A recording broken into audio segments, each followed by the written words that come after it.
Thanks. Okay.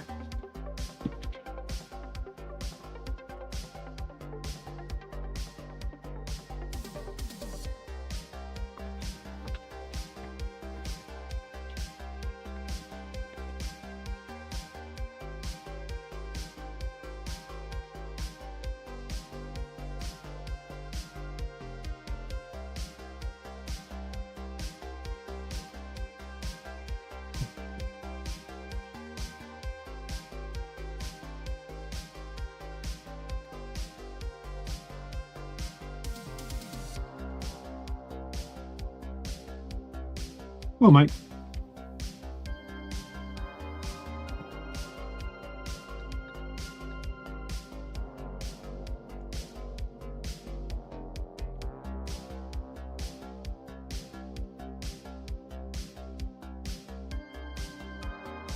On the never-ending battle of getting models painted, huh?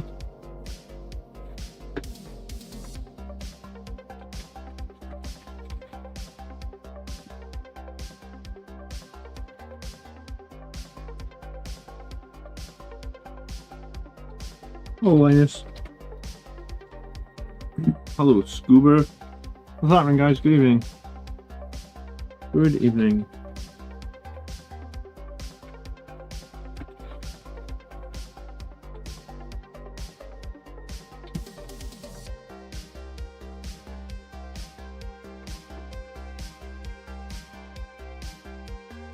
Just getting a few paints together and then we can get started.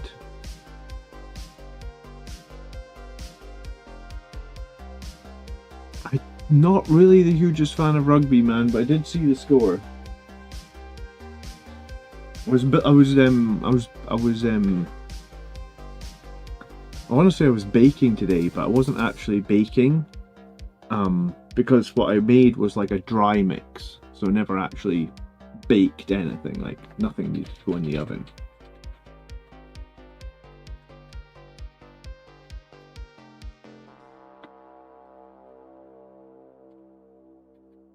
Alright, we got a few paints together. We may make a start and then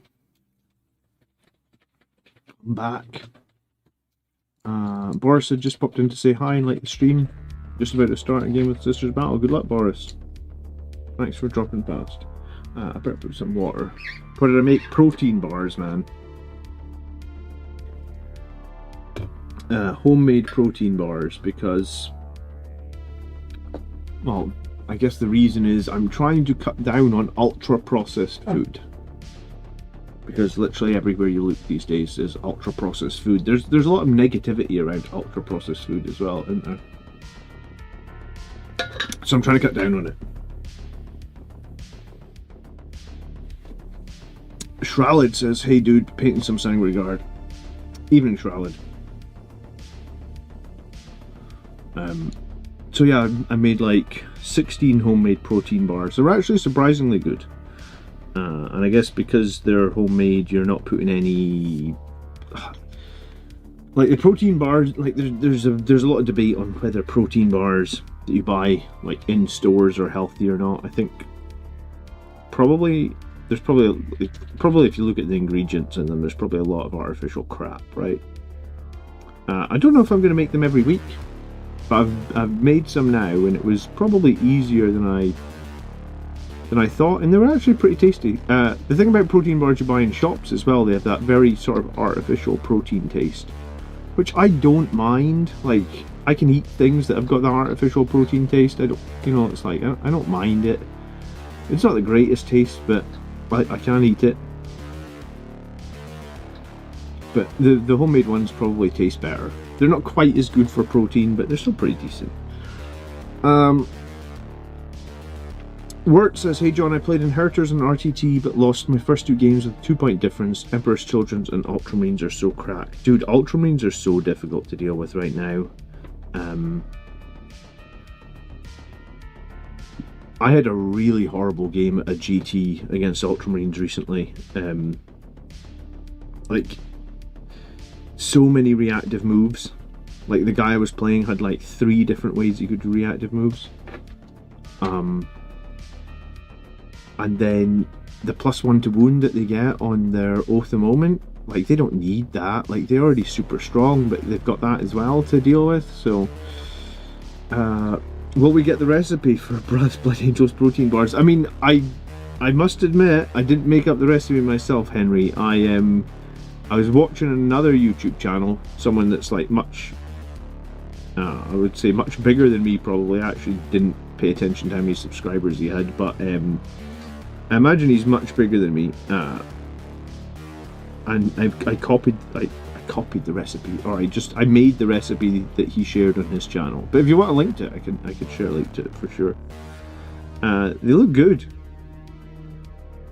I can show you a picture of the finished ones. They look better than I thought they were going to look. How about that? I'll show you. I actually have thought about putting the protein bars into the thumbnail for this video, because I'm a bit weird like that. Hold on, I downloaded them from iCloud, but of course iCloud puts everything to a zip file. Extract all. Where were they?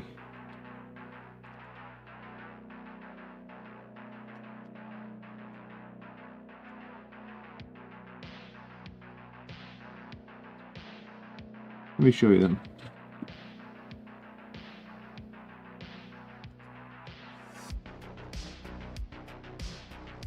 These ones had grated goji berries on them. These ones had like coconut on them. Ran out of chocolate for those last 3 ones, so they aren't fully coated in the dark chocolate. But that's what they look like in the box afterwards. So pretty good, right? Like homemade protein bars. I think they were 22 grams of protein for 100 grams, which was 460 calories. So they're quite high, but I'm on a giant protein kick these days. I aim at the moment for 180 grams of protein per day. So it's hard to reach 180 grams of protein per day unless you're just eating like chicken breast constantly as well. So making some homemade protein bars was a win-win. I think we'll do it again. My wife has to take credit. She's very good at baking. She helped a lot. Hello Highland Phoenix. Hello Jim. Good evening. But yeah, I don't really know how you deal with a solid Ultramarines players, but like I feel like earlier in this edition, if you're playing against Ultramarines, it was very easy for Blood Angels. Like I played a lot of times against Ultramarines and just won all the time. And then recently, since all the Ultramarines have all these new characters and all these new buffs, and they still have Oath, I think it's the sheer amount of reactive moves in the Victrix Guard have just made it that Ultramarines they're really difficult for us to deal with now. And they've got some units that are super hard counters to us. Chicken and eggs? Well, yeah. I mean, we could eat chicken and eggs all day, man, but not really a fan of eggs, yeah. Don't really eat a lot of eggs. I might eat scrambled eggs. Yeah, I mean, I like scrambled eggs, but I wouldn't eat like a boiled egg. I don't really like fried eggs. Poached eggs, I couldn't think of anything worse, honestly. So yeah, I'm not an egg person. I know they're really good for breakfast, but yeah, I'm not an egg person. What do you think more fun to play, Blood Angels or Deathwing focused Dark Angels? Well, I don't play Dark Angels. I think Blood Angels are probably the higher skill army. Like, Deathwing are just gonna sit on objectives and be obnoxious to kill, right? I've always preferred Blood Angels to Dark Angels. Even all the way back in 2nd edition when we shared a codex. You know, I still preferred the Blood Angels, I guess.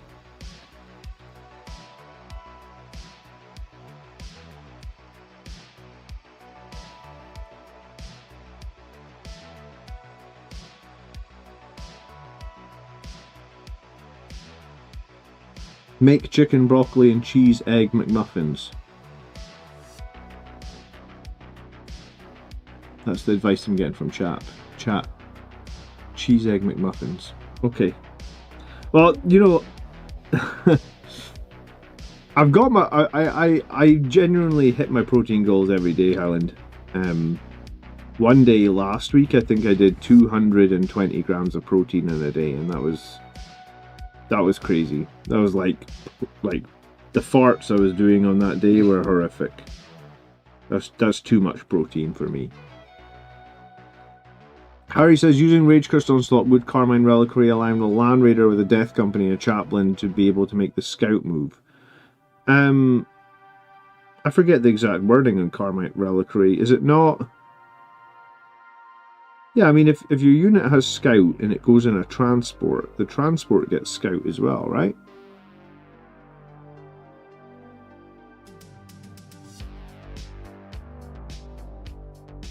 I must admit, I'm not considering how much I've played Blood Angels and considering how much I always talk about speed being one of our best characteristics and characteristics. Did I say characteristics? That's not even a word. I use transports a lot. I use impulsors a lot. I don't really have much experience of putting characters that give the transport a scout move. That's something that I haven't been doing actually. I mean, it's decent, but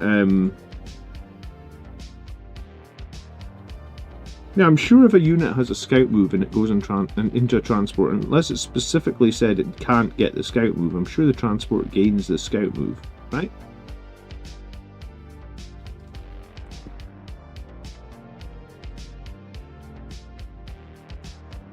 Chat, someone help me out in chat, I can't think.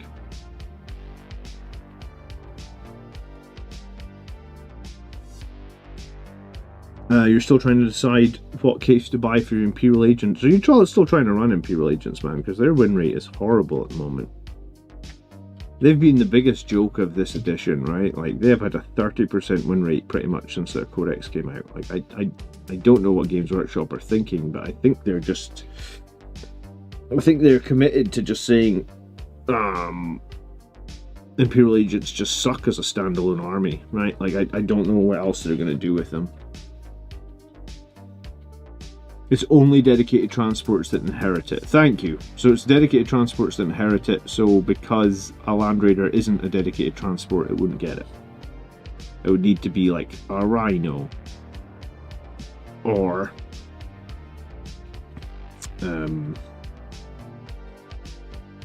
well, there's an Impulsor, I guess.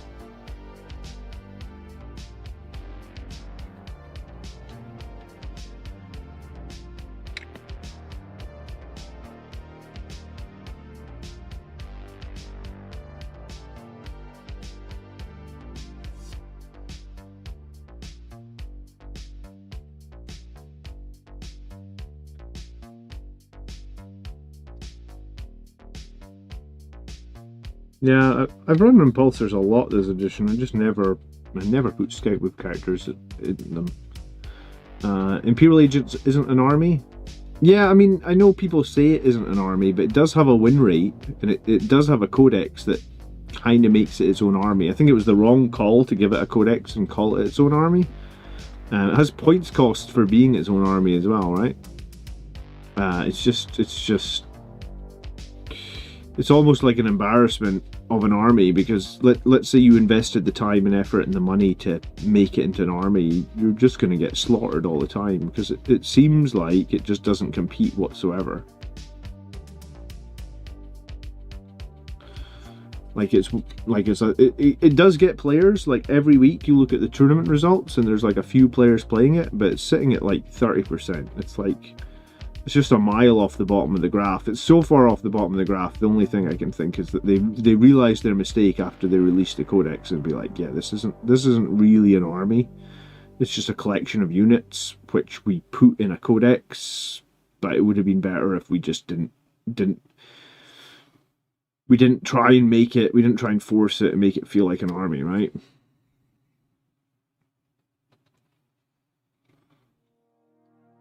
I think that's kind of where Imperial Agents landed this edition.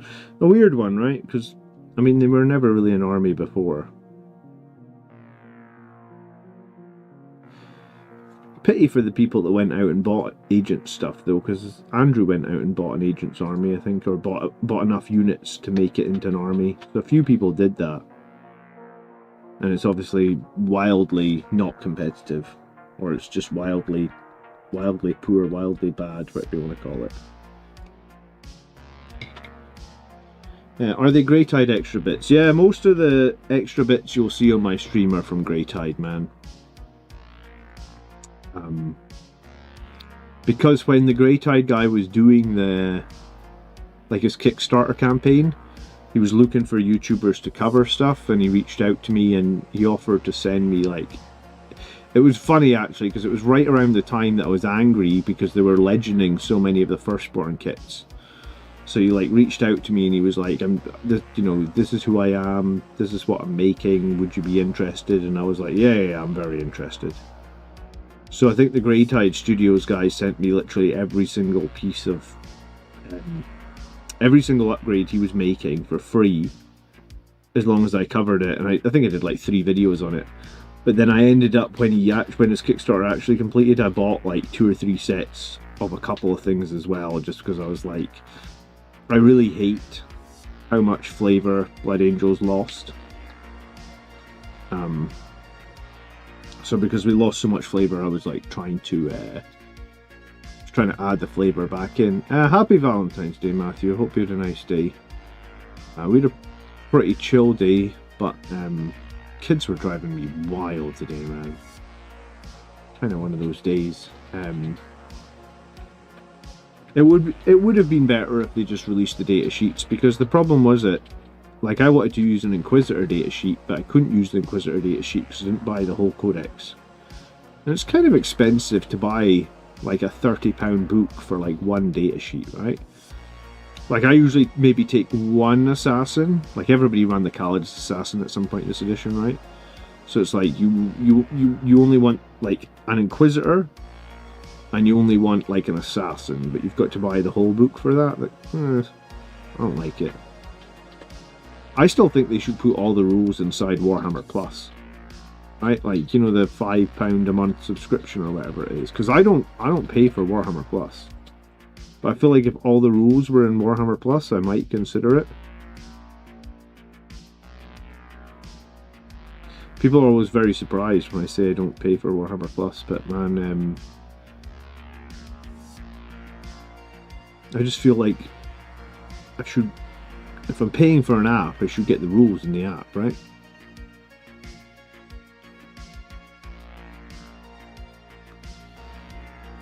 It's about playing and not about winning. Well, good for you, Highland Phoenix. It's good to have standards. It's good to play. If you enjoy your Imperial Agents, who are we to tell you not to run them, right?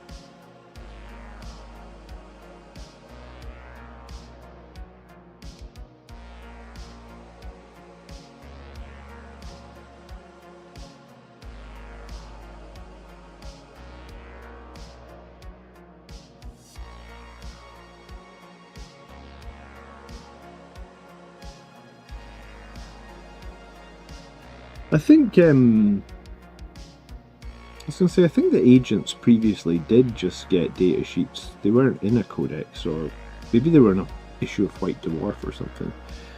Hey Cigar, yeah, I'm having a good enough day, thanks for asking. It's been chill. I've been to the gym, then I made protein bars.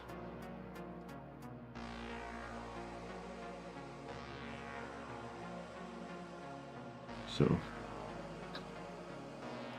And then, as always, we've got Blood Angels models to get painted, don't we? The never-ending quest, whatever you want to call it. Yeah. Yeah, the never-ending story. It feels like the never-ending story, but it's a never-ending quest to paint Blood Angels models.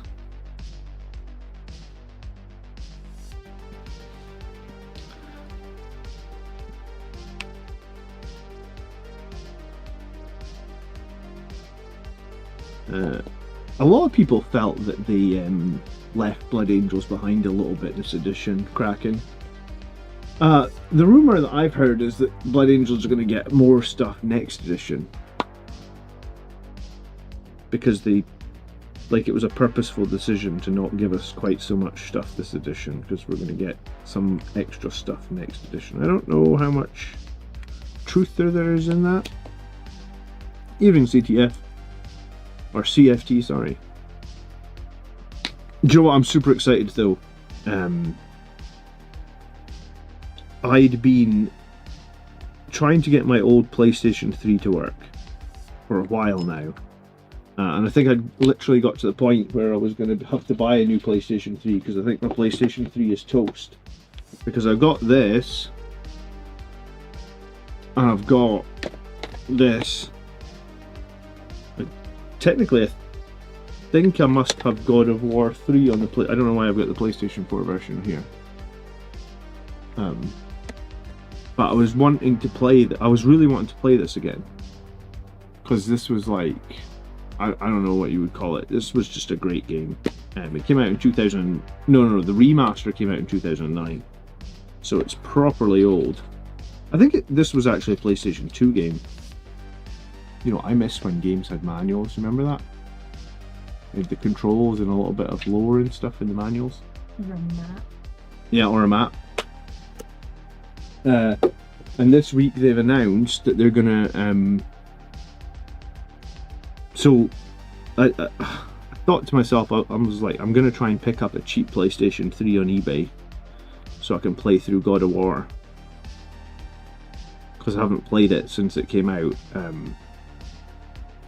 Which I think would have been like I think God of War 2 came out in like 2006, 2007. So it must be like 20 years since I played through God of War. And I've played the new ones, and I like the new ones, you know, on the PlayStation 5. But the originals were, I really like the originals as well, because they were I was trying to work out what genre the original games were. Because the new one's much more like an RPG, right? Whereas the original was much more like a hack and slash platformer, I guess, like a hack and slash adventure platformer. I actually don't know what you call the original genre of God of War. But I saw this week that they have announced that they're remastering the God of War Greek trilogy. No, they're not remastering it, excuse me, they're remaking it, which I think is more exciting than a remaster, because a remaster just means they'll like upscale the textures, whereas a remake means like they're actually remaking it. And they got the original actor back, T.C. Carson, who was the original guy that played Kratos, and I'm stoked for it, man, because the original God of War games were so good. They were hard, but they were also so good. Back in the day of Patrick Stewart on Games Master. No, that Games Master, man. What year was Games Master? God of War was after that, surely.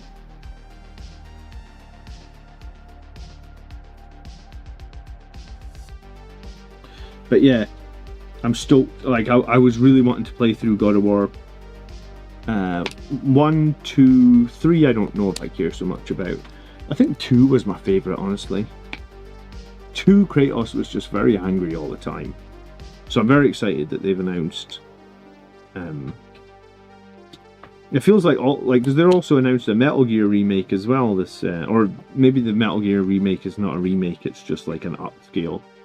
It's just like they're just remaking everything all the time now. That's what the future is.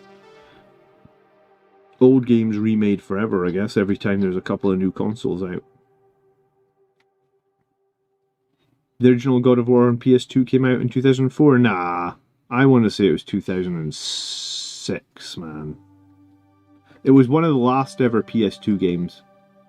And the reason that I know that was because there was a debug mode in the original God of War 2 that you could... I can't remember exactly how you did it. It was like when you launched the game on PlayStation 2, you could press something and it would run the game in a higher resolution than the PlayStation 2 was made for, because it was originally planned to be one of the first PS3 games, but they ended up launching it on the PS2. There's a story there I don't remember exactly why, but I think I want to say it was 2006. God of War 2 anyway. Did it come out in America before it came out in the UK? Or did it come out in the same date? But yeah, there was definitely a story there about like it was originally planned as a PS3 game, because I think we're talking about like PS2 was only 480. So 480 times 2, 480 or something like that. And the PS3 was going to be 720. Evening, Marius, how are you? I'm painting your Dreadnought's brother tonight. I've been painting them on off for a few weeks now, I guess. I still haven't decided if I'm running 2 Death Company Dreadnoughts. I actually didn't do very well with it the second time I ran it. I mean, I think my list needed more chaplains, so I mean I can address that, but I'm not sure I'm convinced on 2 Death Company Dreadnoughts. What's up, Greg? Everybody's tuning in tonight. Good evening, good evening. Thought more people might be busy with their partners and stuff tonight, but no, everybody's here. Romance is dead. Romance is dead. Well, you're working, so I can't. We did Valentine's Day sort of stuff earlier. Yeah, we did Valentine's Day dinner. Maybe everyone did that earlier. Yeah. And then we made protein bars, which was... Do you know what? I'm very glad we made those protein bars. That was my gift to you. Thank you. What a lovely gift. March 2015 in America, Europe got it July 25... not 2015, sorry, 20... Okay. I thought it was 2006, but I mean, I guess I don't quite remember.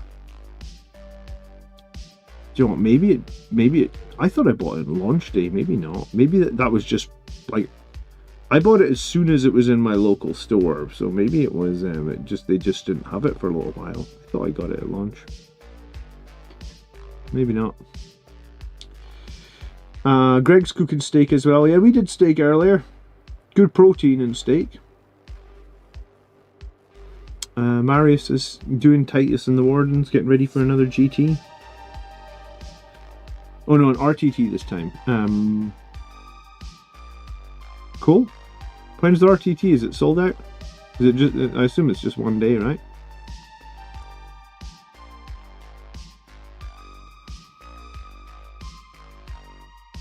I could maybe be tempted for a one-day RTT. Maybe. I need to figure out. I mean, I don't think I've got a good list at the moment.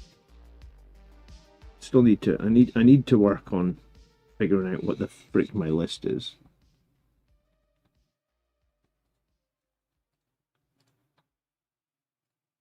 Cigar found a good deal on salmon, so he's been having salmon every day. You know what? We did that, Cigar, after Christmas. We bought turkey, and we were having turkey like every day. Cooking it up on the Sunday and keeping it through the whole week.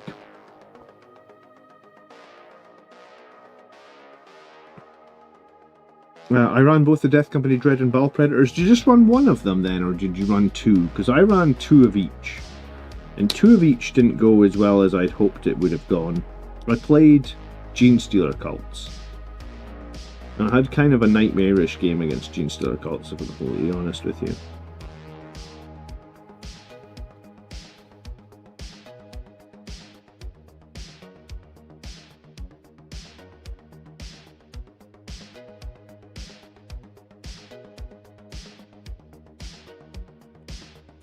So I wasn't thinking.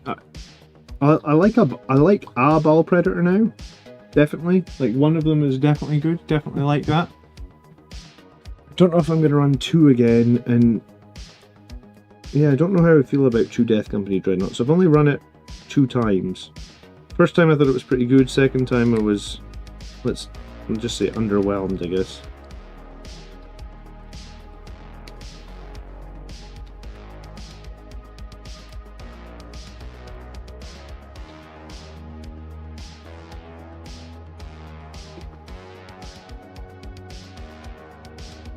Get out there, paint.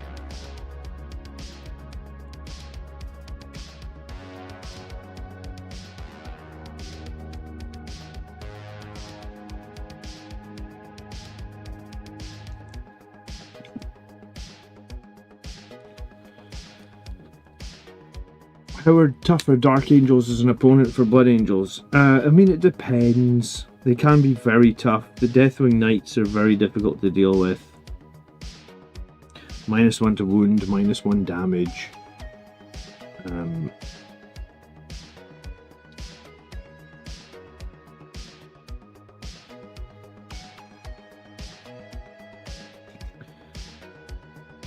What's his face? Azrael can also be very difficult to deal with.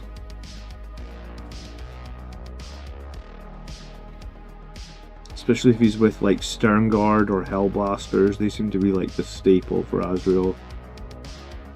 I played Dark Angels in a tournament like 6 months ago and lost.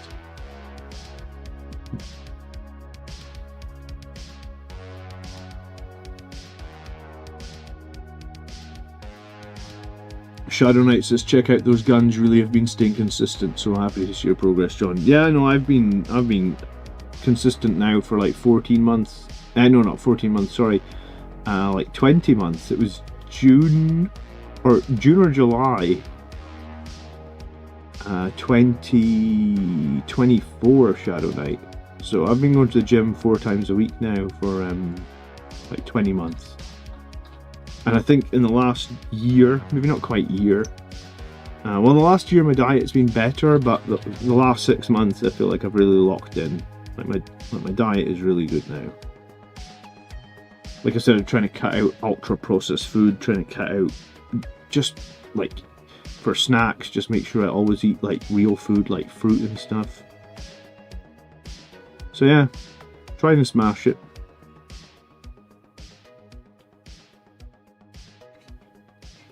I can't remember the last time I had a packet of crisps actually. Oh well, I had like a weekend away.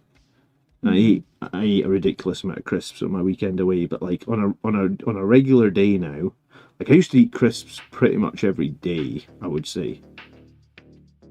Like a packet of crisps every day for like 15 years, and now I just don't eat crisps at all. Maybe like once a month.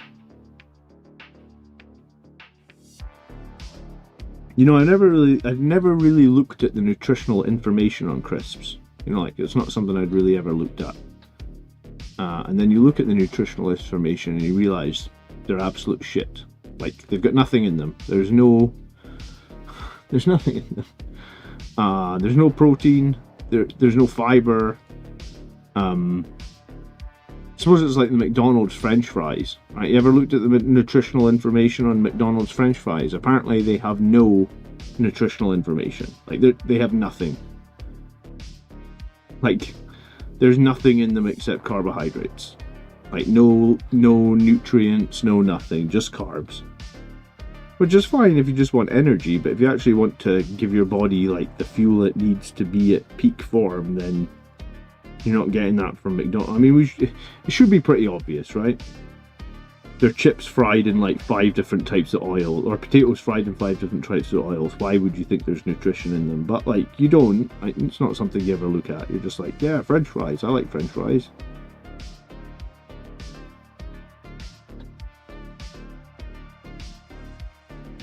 Yeah, Marius was telling me about a guilty evening away at McDonald's actually.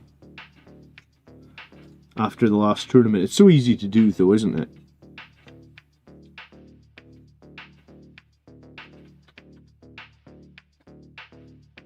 We're all guilty of it. We all eat shit food now and again, right? But yeah, no, I'm actively trying to eat much better.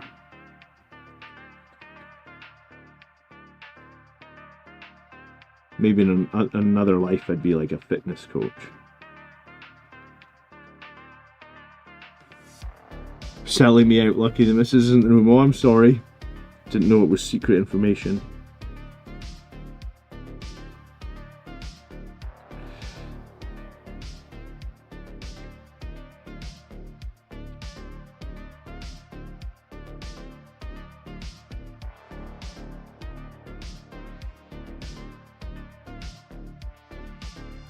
I'm currently painting the original Finecast model for Dante. Your 2 videos on painting Dante were very helpful. Oh, thanks, dude.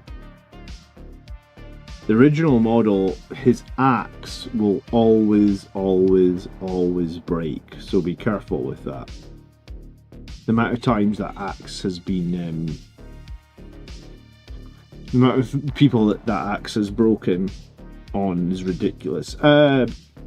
Jonah 1 says, in the absence of a date, I hit some new PRs today. Well done, dude. What's the PRs? Tell us. Share the wealth. I hit a PB today on my press-ups, actually. I get a 23. 23 and a half if you want to be like if we want to be specific. There was definitely a half there on number, like almost 24. Like 23 and definitely at least a half. But I've been trying to get to 30 press-ups now for like, I don't know, a year. It's hard to do. But I'm happy, you know. I went up one. I was at 22 before. I'm up to 23 now. We'll keep going. Afternoon, Bearded Coyote.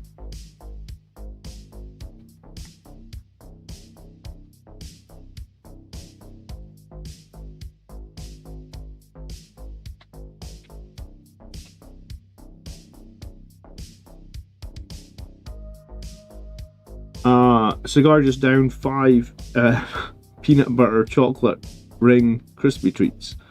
No, it's all good, man. Saturday night, you've got to have some vices in life, right?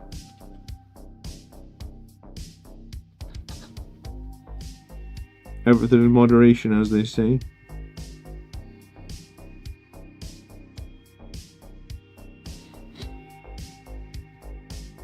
I do cycling like the Tour de France. I hit a best 1 hour power of 334 watts. Good for you.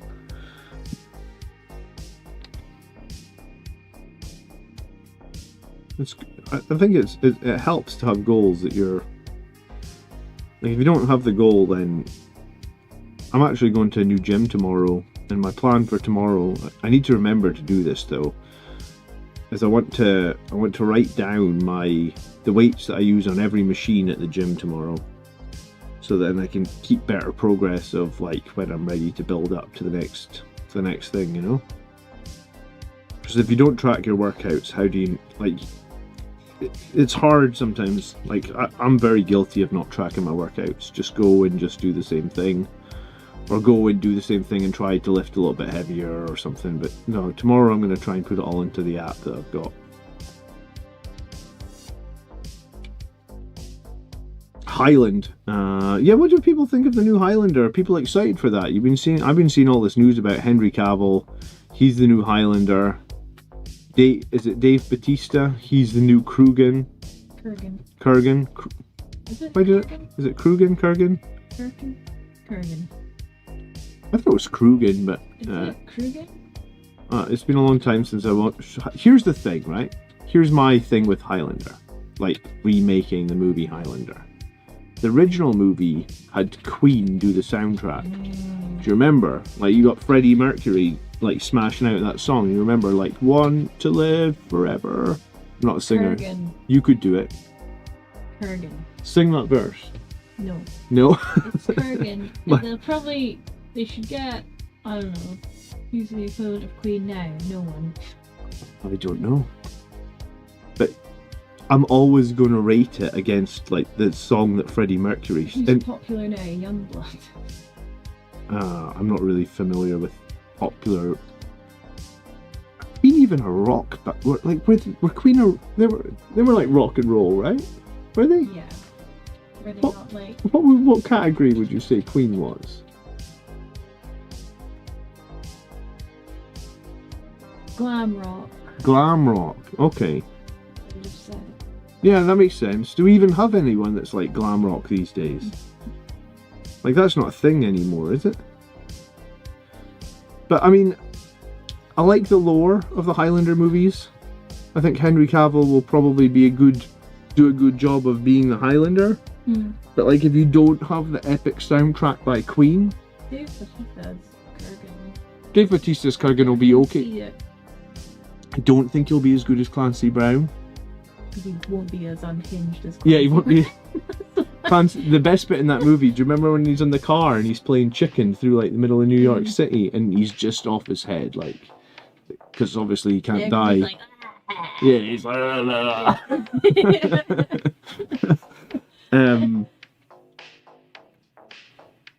but yeah, I mean, I want to say that I could be wrong here. I'm going to go out on a limb because it's been a while since we watched Highlander, and say I think in that scene where he's playing chicken, it's probably a Queen song because they did the whole album. I think it is, yeah. So it's probably some upbeat glam rock Queen. What was it?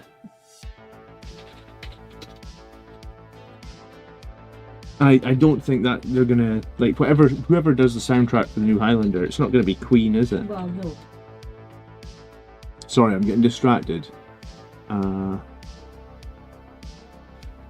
Cigar says, I don't have the best diet. I work as a scaffolder climbing 90 feet in the air 5 days a week. It feels like you should have a good diet if you're climbing that high in the air, but okay. Don't you need, like, protein to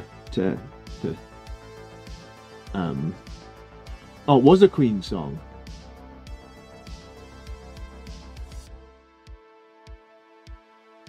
Apparently. What song is it?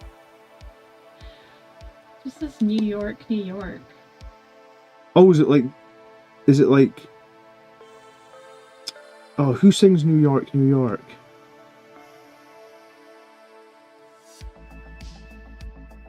I was going to say it's Bob Dylan, but it's not Bob Dylan. No? Absolutely ridiculous scene. Sorry. Yeah, but what music was playing? Like 80s sounding stuff. It was instrumental. It was instrumental, so it wasn't a Queen song. Okay. Yeah, I just forgot how many like pedestrians he supposedly ran over during that whole bit. Did he run over a lot of pedestrians? Yeah, like, check it. I'll go back on it. There's this bit where he's like, watch out! And then like... Oh, he's driving down the sidewalk. I forgot that. Okay. Yeah, so, excuse me, he goes. Okay, he's playing Grand Theft Auto.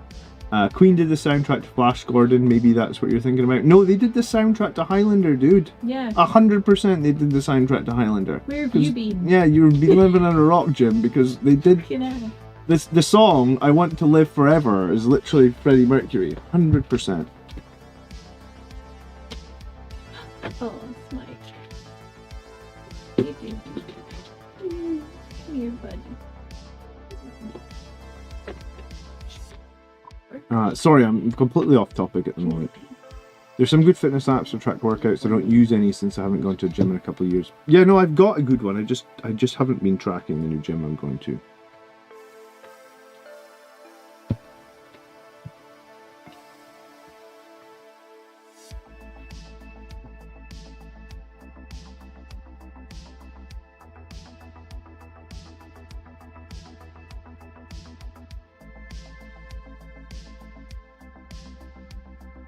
But yeah, I keep seeing on my like Facebook timeline, they're saying like, you know, first pictures of Henry Cavill as the Highlander, and I'm like, I mean,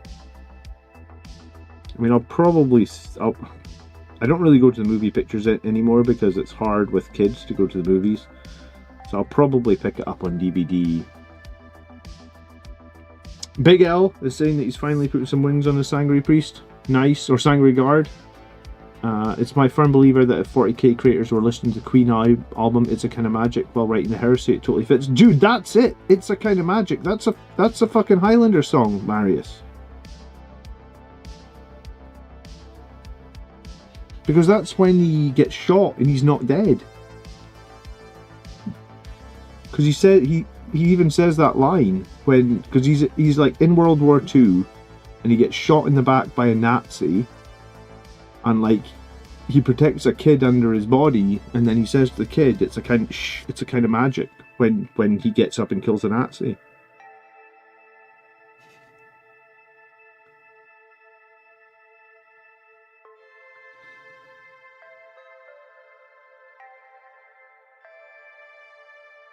But yeah, no, I mean, I'm sure the new Highlander movie will be good. I think it'll be hard for me to not compare it to Queen, Because I think it was honestly one of the last projects that Queen did, because I think Freddie Mercury died like not too long after that, right?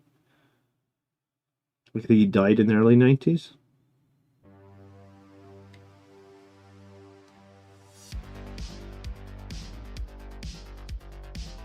Anyway, enough about Highlander. I guess after Highlander comes out, though, then surely Henry Cavill will be full force on whatever Warhammer 40k project is coming, right? Because, like, I haven't heard any other news about him on any other movies or TV shows or anything like that, right? So, like, maybe Highlander was the one thing he has to finish before he can, like, fully commit into Warhammer. So that'll be cool.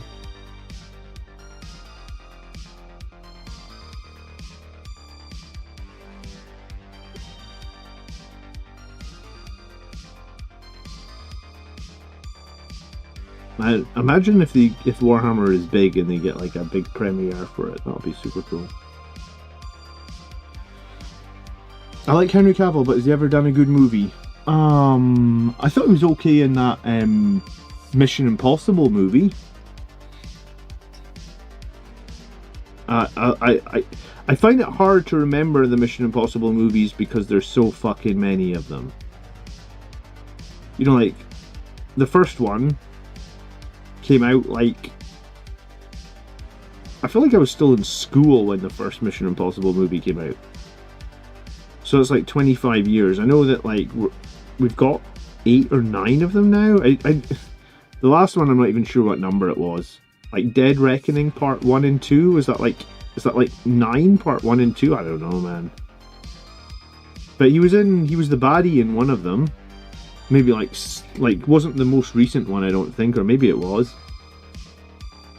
I thought he was the baddie in like 7 or 8. I feel like. The first one feels like 100 years ago. Yeah, I mean, the first one was so different from what it is now. It's a bit like the Fast and the Furious, right? Like, the first Fast and the Furious movie is like nothing like what the franchise is now. I feel like Mission Impossible is the same.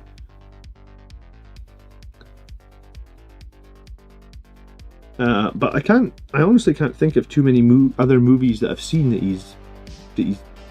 he was Superman. I mean, the Superman movie was okay. I think the Justice League movie was okay. Like, I think a lot of people hated that Justice League movie. I thought it was alright.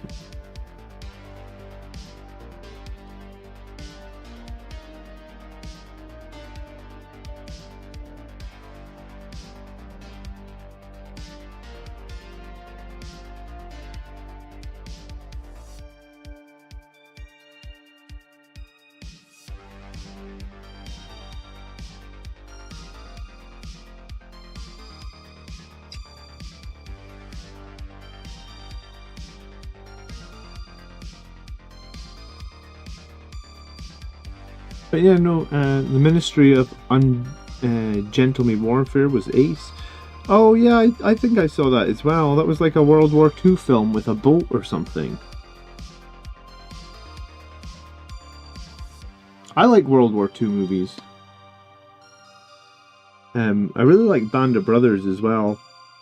You know how they're re-releasing like lots of content for like 4K streaming and stuff like that? I really want them to re-release Band of Brothers. Like, I have it on Blu-ray, but I really think I would get it on 4K if they released it on 4K, because I really think that is like one of the best, like, based on real event type shows that I've ever seen. ProX says, I think Liberator Assault Group does a better job with Catan. I mean, yeah, because you can get +1 to wound, right? Easily from a stratagem. Plus, you're probably better shooting it. You're probably better, like, to be honest, you're probably, if you're fighting against Catan, you're probably best shooting them with like 3 or 4 las cannons before you charge them, right? And Liberator Assault Group does take las cannons, but Rage Cursed Warrior, Rage Cursed Onslaught probably just doesn't really take. Like, it's not gonna be kicking around quite so many las cannons and stuff, right? Jonah says the main thing I've seen is Witcher. Do you know, I haven't watched The Witcher. I never played the video games. I think I'm at the point with video games where there's too many, like, it's not even just video games, it's IP things as well. I have a lot of IPs that I was interested in my childhood, and at some point I determined that there's just too many IPs I'm interested in. So I'm not getting interested in any new IPs anymore, right? Like I'm just like, I already have like 10 IPs that I like.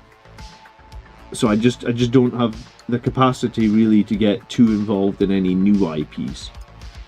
So, you know, when everyone was excited about The Witcher, I was like, I've never played the video game, so I'm maybe I'll watch it at some point, but I did watch The Last of Us. That's an IP I don't know anything about, or I didn't know anything about, and I did really enjoy The Last of Us. But maybe that's because everybody just loves Pedro Pascal, right? Everything he's done recently has been golden, or he's got like the Midas touch.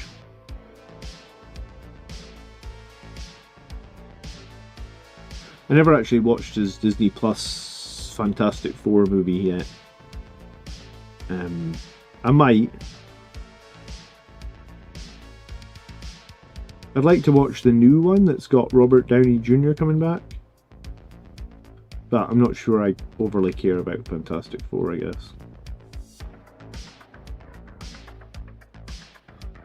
How did my recent games go into Necrons? Well, I beat the Necrons, but then I got absolutely slaughtered by the Gene Stealer cults.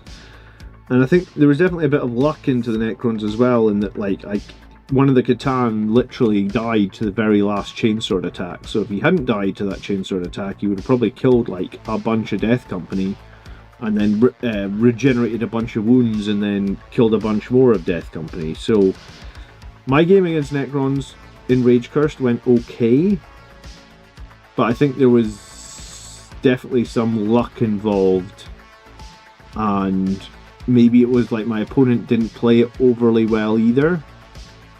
So I'm still struggling a bit with Rage Curse, to be completely honest with you. I took it to that tournament. I feel like I did okay at the tournament, nothing special. 3-2, you know. And I mean, I feel like because the gaming in the tournament against Ultramarines was like just a really bad matchup. Like I don't really know how Rage Cursed could beat Ultramarines when they can just move away from you all the time and just shoot you off the table. So I feel like I did okay at the tournament with it, but like I'd like to find a strong Rage Cursed list that works for me, because I think there probably is one out there. I just haven't found it yet, right?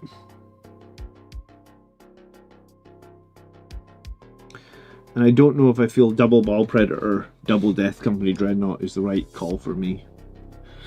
Do I prefer over Liberator? Yeah, because I'm bored of Liberator, man.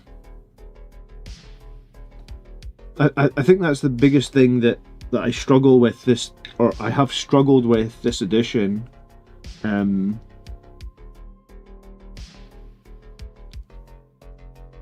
Like I've struggled with the fact that like at the start of the edition, Vulcan, good evening.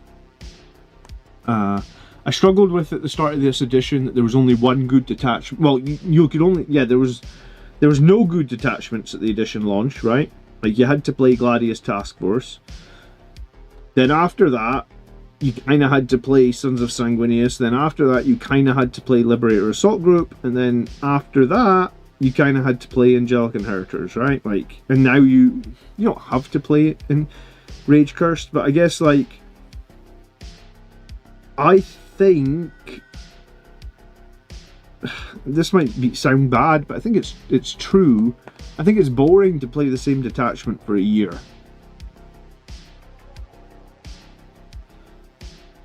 Like I play a game of Warhammer every single week. I don't want to play basically like a carbon copy of the exact same list for an entire year. I would like to feel like I've got some options. I'd like to feel like there's a bit of variance in there. And I mean, I suppose there is some variance in that, like, oh well, there's a balance data slate, and I don't know, this unit's 10 points cheaper now, so you could probably consider playing this unit. But I also think at the same time, like, I think I need more than just that. Like, if I'm forced to play the same detachment for a year, or close to a year, I'm going to get bored.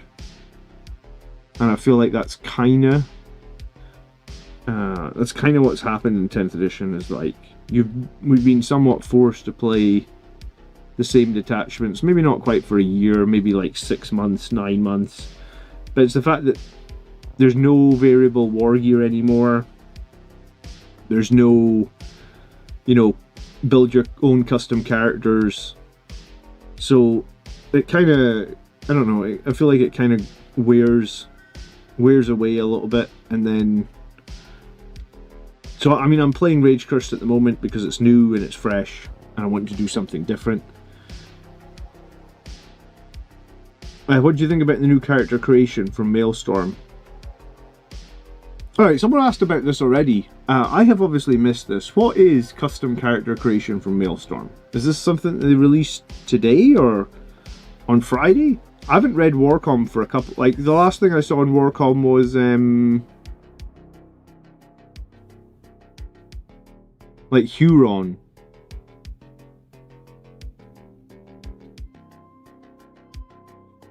Have I missed something, have I?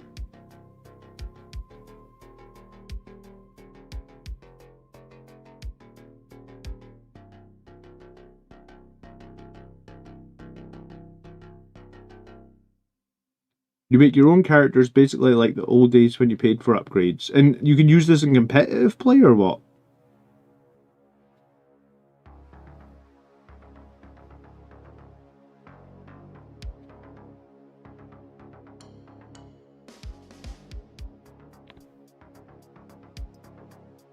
You could give a character a power fist from Thunderhammer, but surely you could only fight with one, right?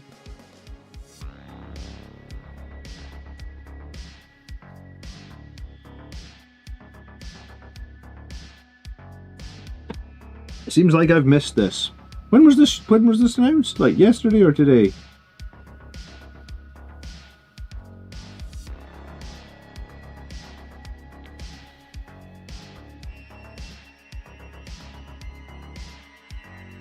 And when's it coming out? Like with the next set of books?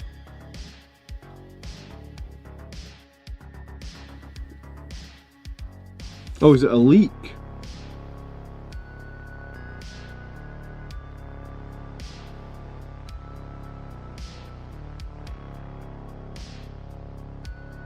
What's my favourite model and paint job you've done?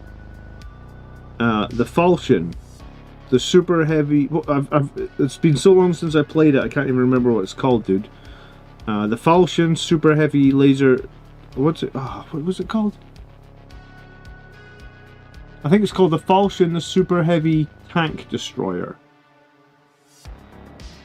It's a Horus Heresy model that you used to be able to use in 40k.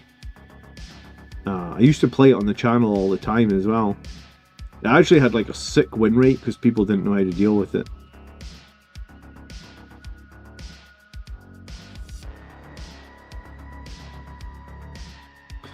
It's not a leak, but YouTubers with review copies. Alright, I'm not, unfortunately, I don't get review copies.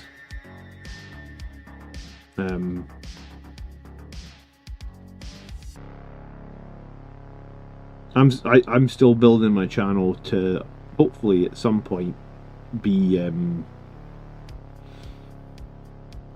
don't know. I don't know if I want an NDA. That's my thing as well. Like I'm quite happy just doing my own thing. I guess it means that I don't get the review copies though.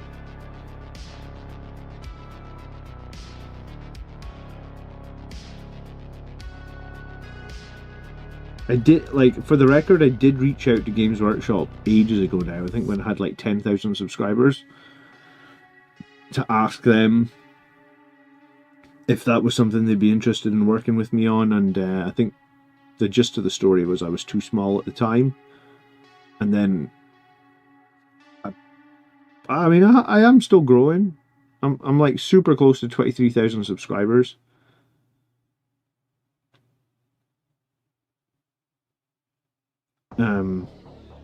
But maybe it's just because I only cover Blood Angels, I don't have the reach, or I don't know. I'm happy enough. I do my own thing. I don't have to answer to anyone.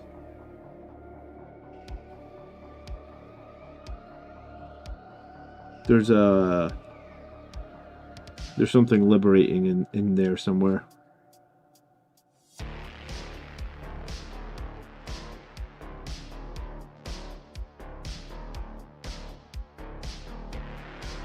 And I wouldn't want to slip up and say something wrong or share something, because I think a couple other channels have done that, and it's been like... I can't remember. Somebody shared a picture one time and got in some serious shit for it. Miniac, was it? And it was like a pure accident. He sort of tweeted about it and then realised he wasn't supposed to tweet about it. But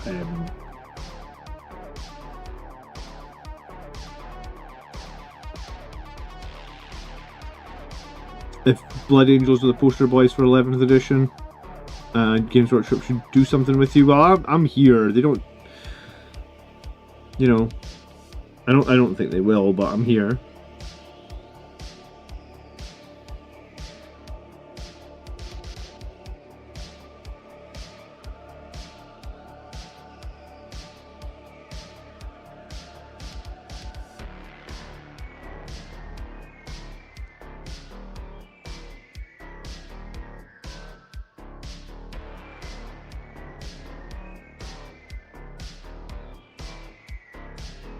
I saw the thumbnail and thought, oh boy, another bodybuilder other than me. I'm not a bodybuilder by any means, Jeff.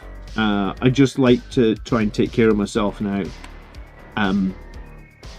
My journey to getting into fitness was a weird one, actually, in that, like, my little daughter asked me, like, I was brushing her teeth one night and she was like, Daddy, are you going to be here forever?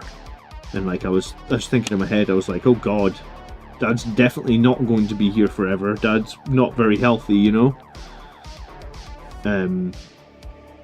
But it was the little kick up the arse I needed, honestly. So pretty much since she said that, like, to me 18 months ago, I've been I've been changing my diet, I've been changing my exercise. Both things are like a million times better. Trying to lose weight, trying to eat less. What is it they call ultra processed food? There's a lot of people. If you're in the rabbit hole on YouTube, you'll find out loads of shit about ultra processed food. So yeah, I'm just trying to be more healthy, man. I mean, there's, you know, I watched a video that was really simple, right? Like, and he was saying like imagine, like, rate your diet between 1 and 10, right? Just imagine where you are on a scale of 1 and 10 on your diet. Let's say you're a 4 or something. Like, just try and make it a 5, you know? Like, how about not eating crisps every day and eat an apple every day instead, you know? Like, it doesn't take much.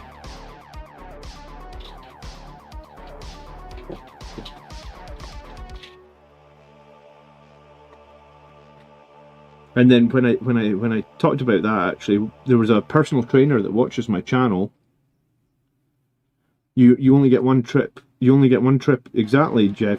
Your mortal coil, right? There's a personal trainer who watches my channel. God, I can't remember his name in real life, but his YouTube name was Slater, and he reached out to me, and he said, like, hey, would you like to have like a one-on-one call for like an hour? Like, just because I've got a lot of value out of your channel, and if you'd like a little bit of help.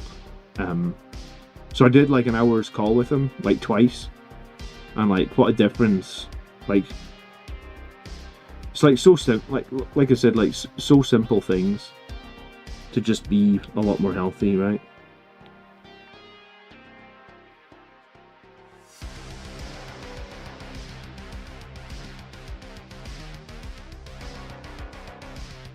if Blood Angels are the poster boys for 11th edition,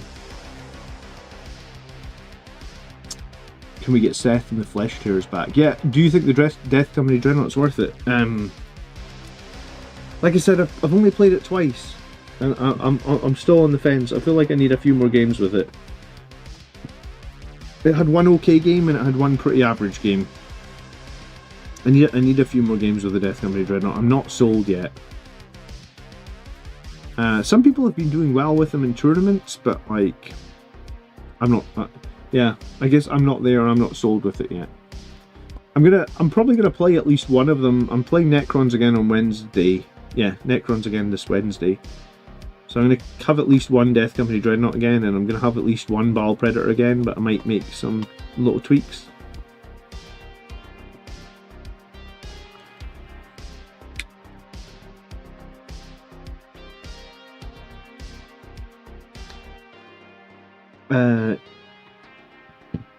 Yeah, I mean, I feel like it's a thing in the Warhammer hobby where like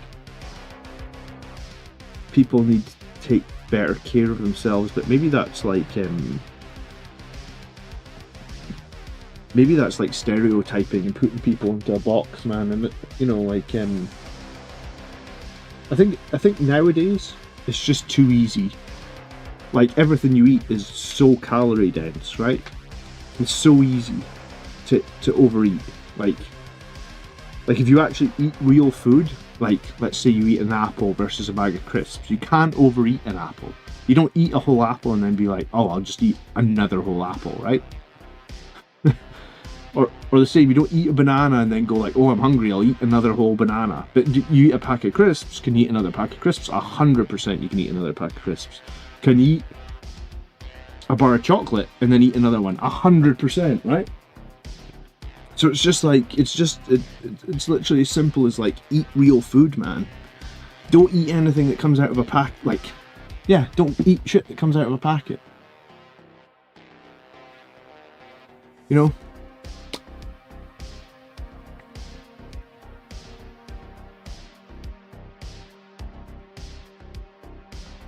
Well, there you go. So no,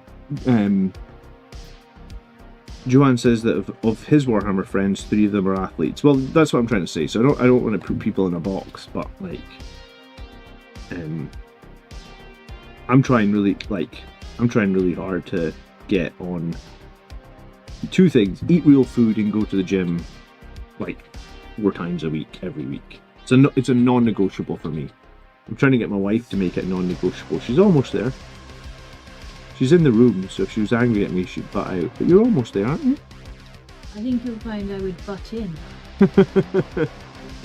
You're almost there with it being non-negotiable. Like, you're pretty regular on 3 times a week, right? Yeah. Yeah. It's true. Yeah, it is true. It's hard though, right? It's hard. I'm a very busy person. No one talks about Warhammer at school because we know that there's a stereotype. Do they still have like Warhammer clubs at school? There was one when I was at school. Yeah, I was at a Warhammer club when I was at school as well. Mm-hmm.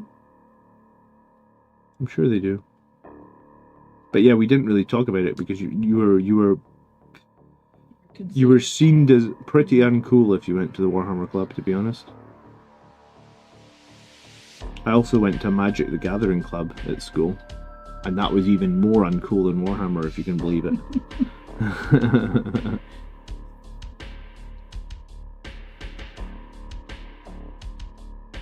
But I loved it.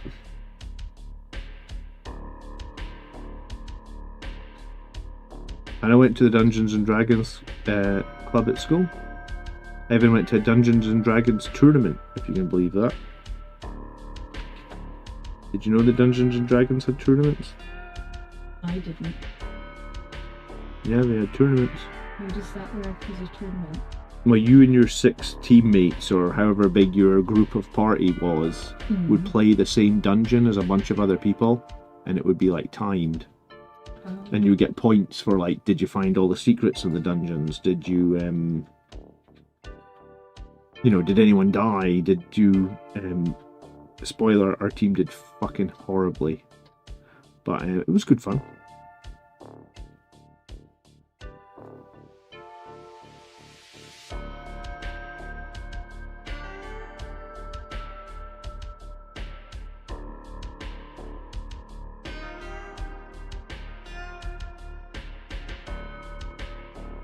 But yeah, I've got a real problem because I think when I started this channel, I couldn't have given two shits about healthy eating. It was right after COVID, so like everyone was stuck in their house. So I didn't give two shits about healthy eating, and I didn't give two shits about exercise because I hadn't exercised in like 2 years because of COVID. I mean, I always used to like exercise, but I hadn't because of COVID. And now, like, my priorities in life are like... Well, I guess, like I said, I used to play a lot of video games, and now my priorities are just exercise. Exercise, exercise, exercise. I figure video games will still be there when...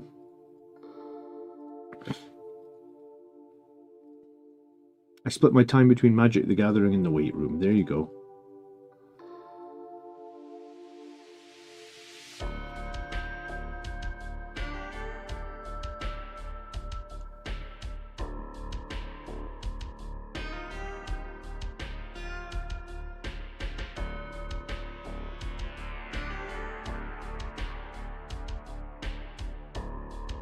But I'm not the only Warhammer player that's like got an interest in fitness. There's this other guy called Mini Wargame Dave, and like he's gone hard on the, like super hard on the fitness. He's even done this thing where he's like trying to motivate his whole Discord. Like he sells a model of himself, like a berserker champion who's like topless from the waist up. Yeah, he sells a model, and the idea is that you buy the model and you paint the model to motivate you, or to like leave the model on your desk to remind you, or to show that you're like committed to being healthy. I mean, it's good to motivate people to be healthy. But yeah, other people have... I think maybe as you get older, some people will hit this thing where like... Is Wargame Dave the buff guy that wears the corn helmet? He is not, but there is that crazy buff guy that wears the corn helmet, called Cornate Games. That guy looks like he could be give Arnold Schwarzenegger a fight, couldn't he?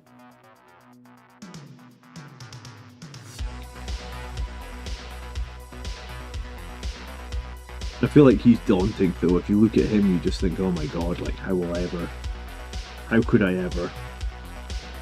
Guy must have been lifting weights for like 15 years.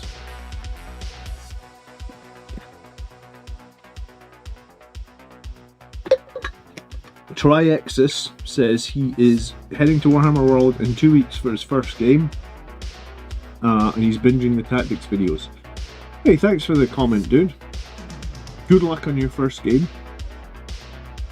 Man, I can't even remember my first game of Warhammer. It must have been like 30 years ago. Oh no, do you know, I do remember my first game, or I do remember one of the first games, because we had that stupid cardboard Orc Dreadnought, didn't we? Because the second edition set for Warhammer 40,000, you know the big box sets you get with like however many miniatures in them? The second edition set came with a cardboard Dreadnought in it.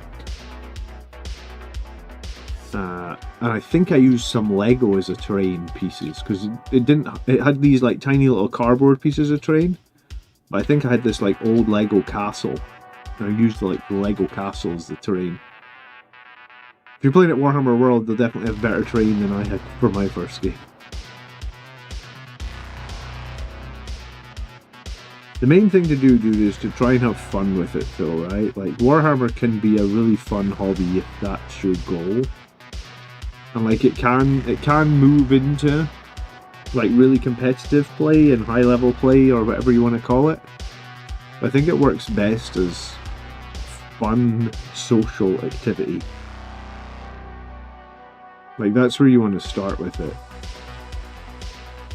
That's why, like, anytime at a tournament, if I'm doing badly at the tournament and I end up at like the lower tables in the event, and like there's no chance of me winning the event anymore because I've played badly for a couple of games or something.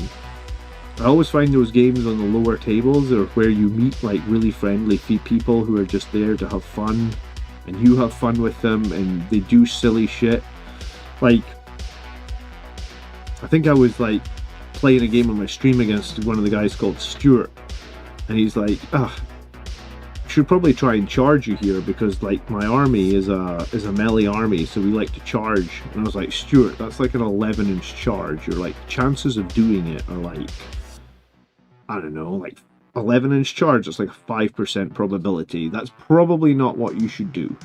And he was like, but it'll be fun, won't it? And I was like, well, it will be fun if you make the 11-inch charge, yeah. But the you know, the play here is not to try and do that. That's silly. And he was like, yeah, but that's kind of what my army's supposed to do. So let's just do it. Let's go for the 11-inch charge. And lo and behold, he made it, and the game actually ended up being much closer. But you know, the game is best probably when it's not taken super seriously. I know that it's been taken over by like the super serious competitiveness, but I think it's probably best when the game's played for fun. And it's nice to win, don't get me wrong.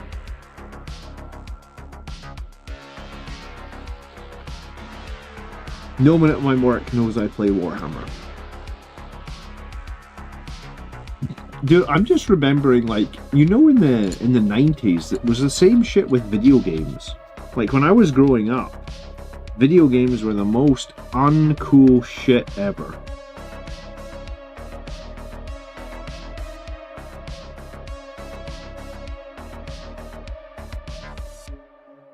Like, no one at school, when I was growing up, talked about video games or... And now look at it, if you play video games, you can be multi-millionaire,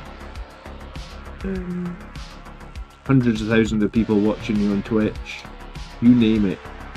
Video games can open doors like I don't know how you can...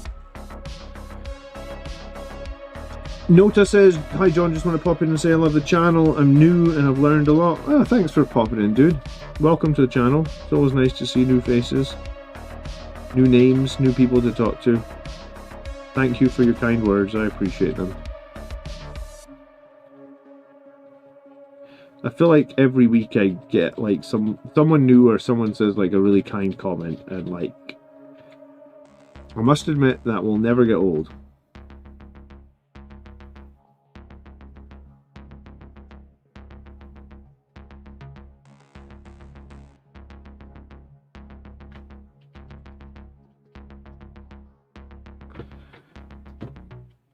Mario says, I'm well versed in the lower tables, can confirm we have to come up with our own fun because Lord knows winning games isn't for us. Marius, you beat that guy that brought six Norn emissaries. I played against one Norn emissary and thought this thing is the most disgusting and annoying thing I have ever played against. It's OC 15 or something? Why it's OC 15? I have no idea. But, you played against 6 of them, dude, and you won, so, like, don't give yourself such a hard time, man.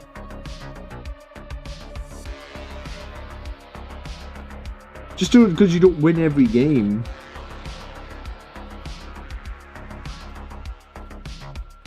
And you didn't even field Victrix Guard, or did you? Did you field... No, I feel like you're not a super meta player. You didn't have, like, 18 Victrix Guard.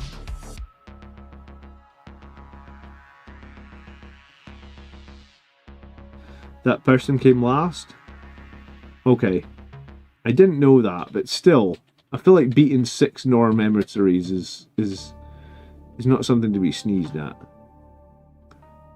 Because I fought against one at the last GT and I just think OC 15 on a model is so obnoxious.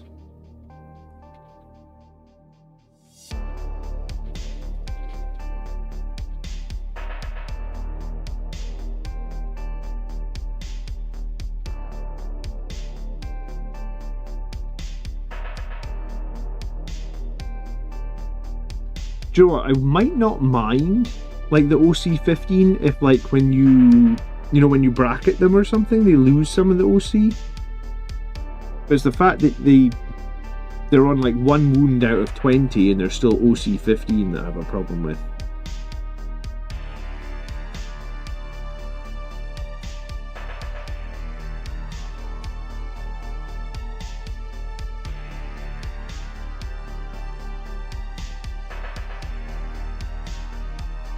3 ballistas, 2 vindicators, tons of shooting. And you have Gilliman as well? I don't remember. Or was it just Kaldar?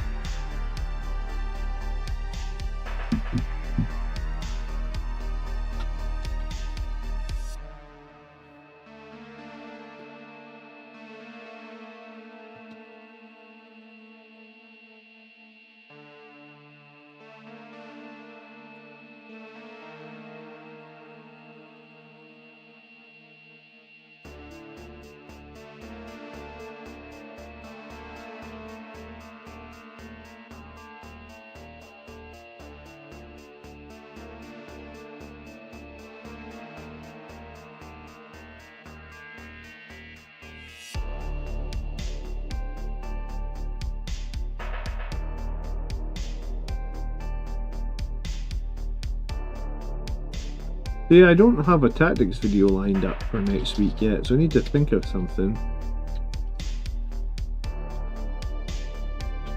The Necron video seemed like it would be an appropriate one just because Necrons are in the metas right now.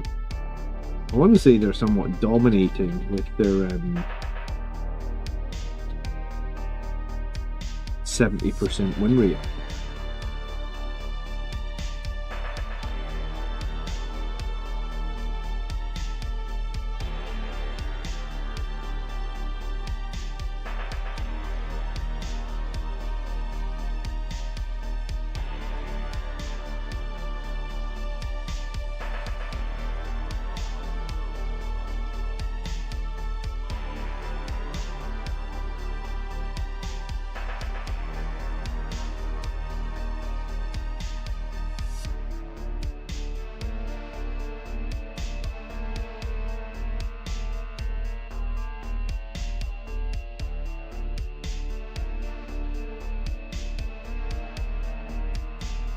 Man, it feels like ages since I painted a Firstborn Death Company, you know that?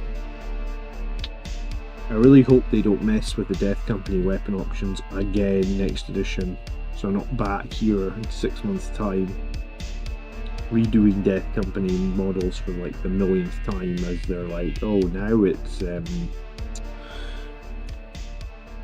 a new thing I've got to... Now it's a new weapon loadout for the Death Company, because they've changed it so... I feel like they've changed it so many times in the last... probably like 5 to 8 years or something. Probably since 8th edition has changed like every single edition what loadouts Death Company can have.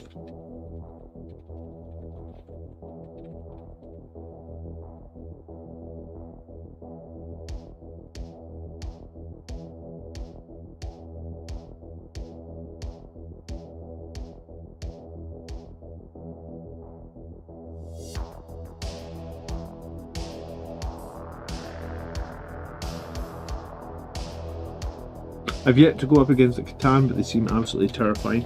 They just need so much commitment. Nota. Like I played one last, or 2 weeks ago I think it was, and I needed like 10 Death Company, plus the Death Company Chaplain, plus 3 Sangre Guard, plus a Captain on foot. And even then I only dropped it with, like, it was the precise... Oh, and I threw a grenade. And it was the precise number of wounds I needed to kill it, which was just, like, so scary, man. Like, the Death Company plus a Chaplain, that's 330 points. The Sangre Guard, that's another 125 points. Another Captain for 80 points, or maybe it was Death Company Captain, so it's like 70. But, like, you're talking, like, you gotta commit 500 points of melee into them. And even then, it's close. Like, there's a chance they're just going to shrug that off. And if they do shrug it off, then they're going to rejuvenate a bunch of wounds. And I think that's the problem. In some of the detachments, they have ways of, like, regenerating a bunch of wounds. So they just regenerate a bunch of wounds and then just kill you. So your whole charge was not pointless, but kind of.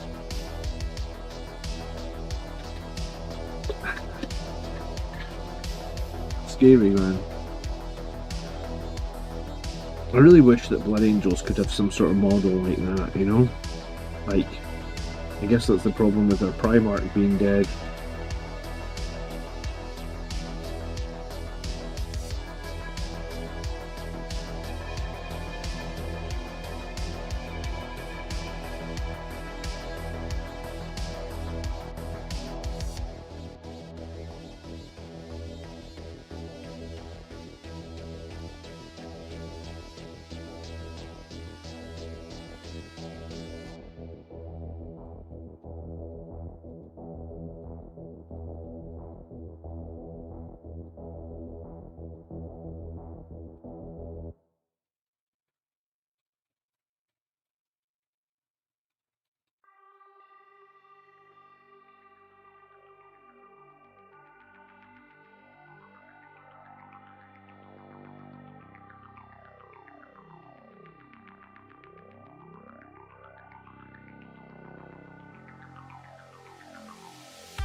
Grain of truth. Hey boss, I'm committed to repainting my entire army. First Intercessor is getting its paint strip now. Which unit should be next? I would commit.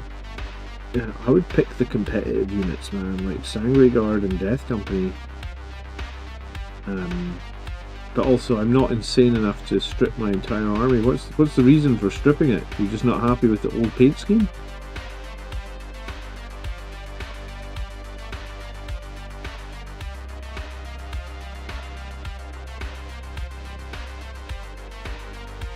Well, Charlotte, I forgot to say to you today,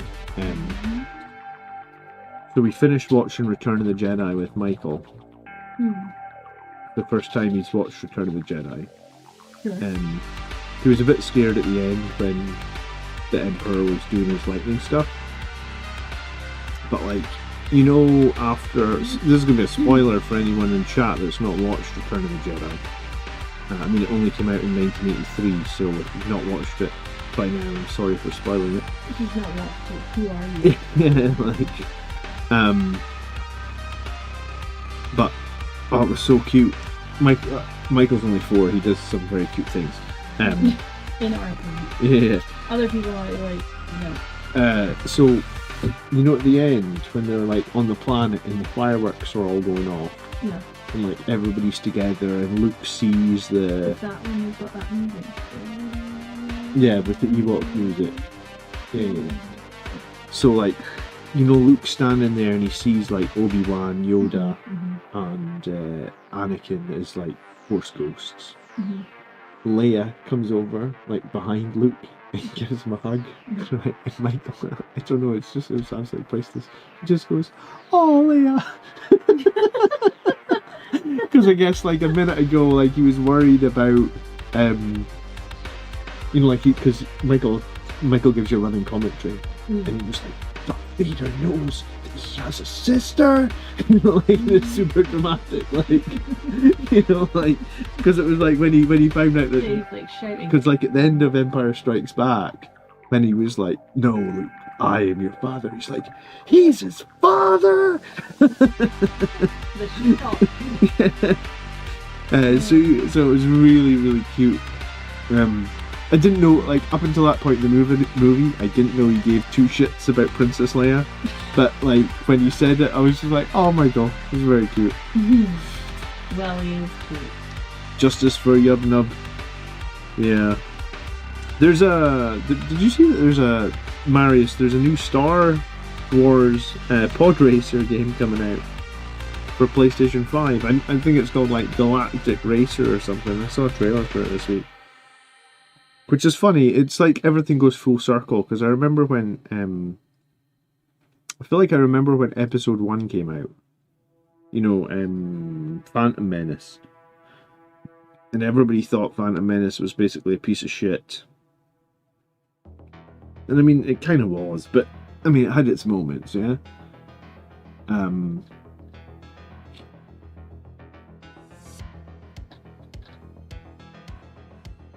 But yeah, so they've gone full circle. There's a new pod racing game coming out.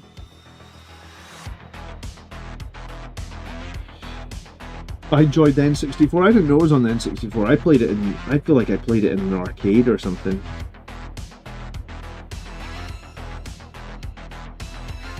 Because it used to be an arcade machine that you had two. It was like the pod where you pushed both things forward to go forward, and you pulled back on one to throttle. Do you remember that? Man, arcades were so cool.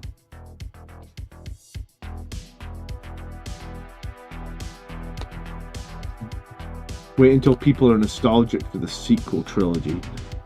Please, no, a grain of truth. You've taken this too far. I guess it'll probably happen when it.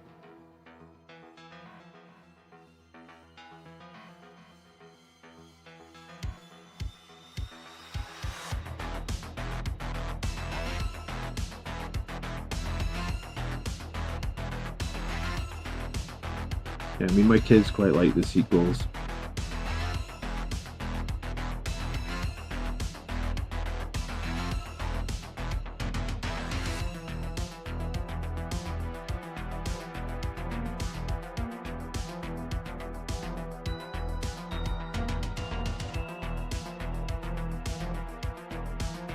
Well, as soon as the custom character stuff gets released for 40k, I guess I'll make a video on that.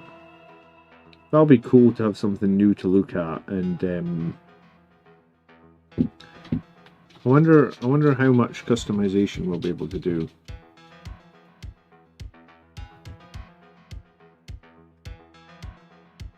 Because I really like the customization in 9th edition, but I feel like we had more options in 9th edition because you had.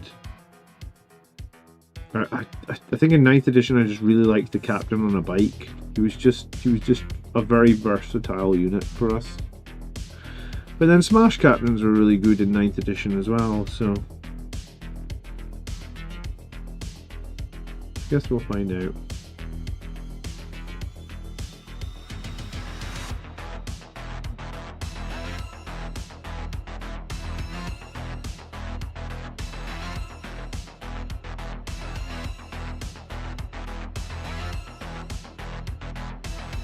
I saw an Auspex video that mentioned using Librarian Dreadnoughts being possible with the custom character rules in the Maelstrom book. Yeah, someone was asking about Librarian Dreadnought earlier today.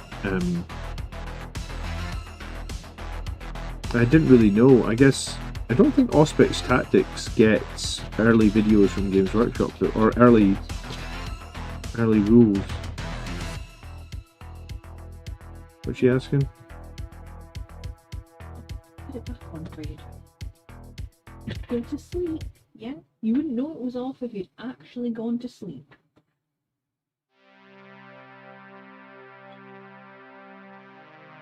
Do you need to go or you got it? No, I don't.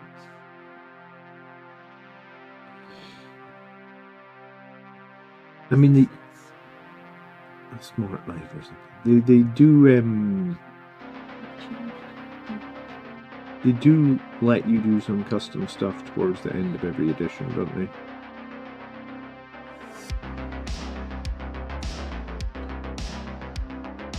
I guess it'll be cool.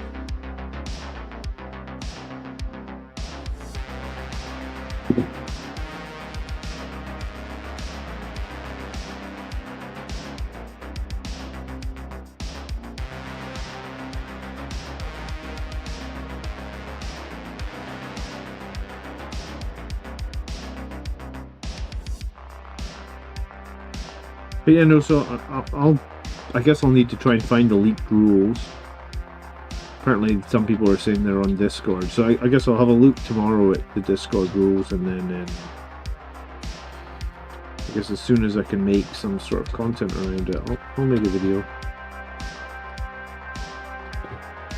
I haven't actually planned anything for this week, so if they come out this week, then I could maybe do it for Friday, I guess.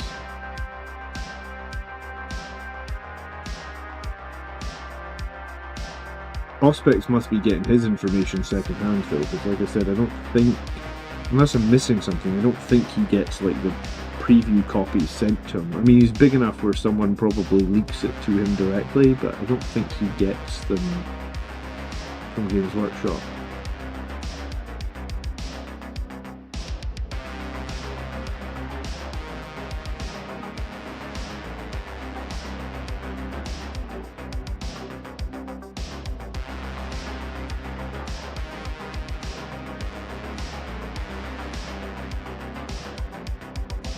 I saw Art of War. They had a stream talking about the new detachments. I did watch a little bit about it, but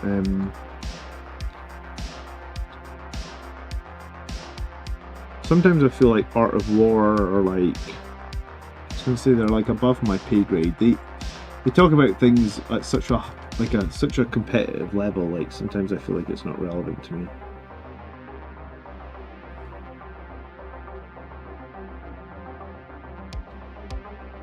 Because like I've tried to copy their lists before, and sometimes it's super difficult, right? Just because they're obviously playing at a very, very, very high level.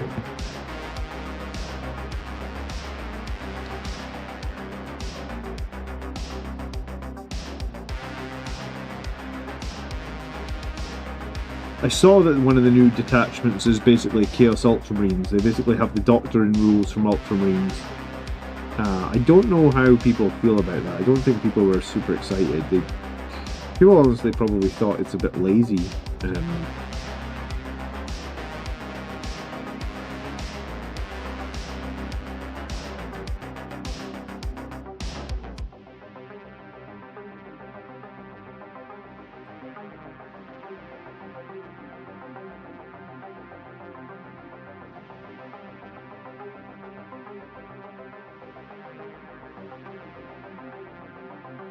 But I mean, the flexibility of the Ultramarines is no joke right now. Their new detachment with Titus, I think, is very, very good.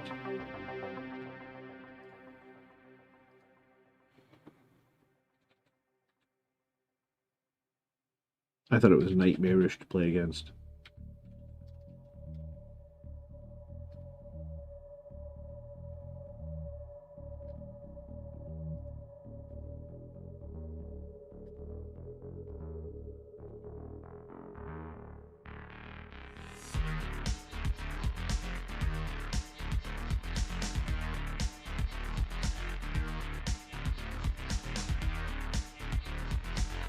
I don't really know the lore personally about the Red Corsairs, I must admit, Marius. If they are an Ultramarine successor, it's news to me.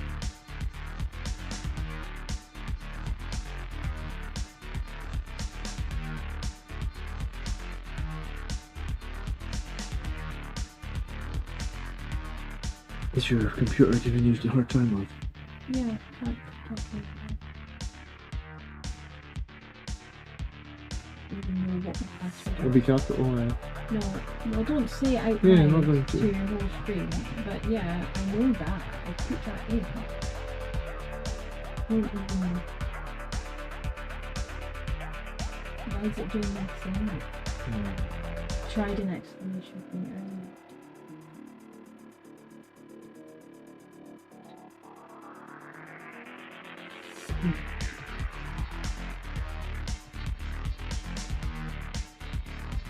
I wasn't going to say your password out right to the screen. So.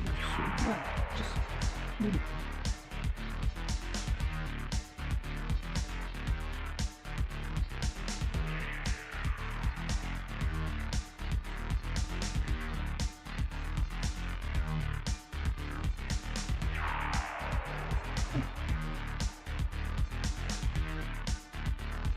Unless Battlenet is down, is it? Check.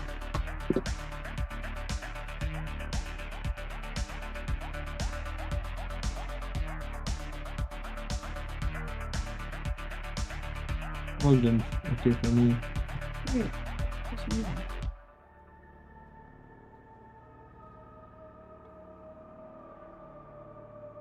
I wonder if I just restart my computer.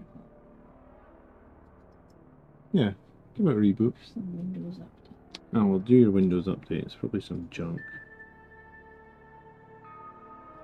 I like the olden days when Windows never needed to update.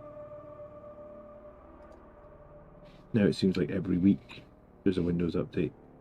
Everyone at work keeps telling me that I need to do something to like do some Windows backup thing, and I keep ignoring it. The one that pisses me off is when it starts up and it's like, would you like to get Microsoft Office? I was like, personally, I haven't used Microsoft Office in about 15 years. But they still try and sell it to me every time Windows updates. I'm like, no. I would use it. Why would you not use Google Drive, which is free? I do use Google Drive. Yeah. So, what? It's only really a problem if there's someone that you correspond with who uses Microsoft Office.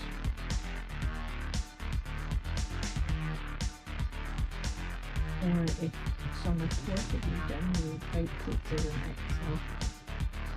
Yeah, I'm planning on using the other one that keeps dart packs. Are dart packs so reliable, or are they unreliable? Because when I was playing boarding actions a couple of times, my opponent tried to use dart packs, and it feels like they weren't very reliable. Maybe he was just unlucky. I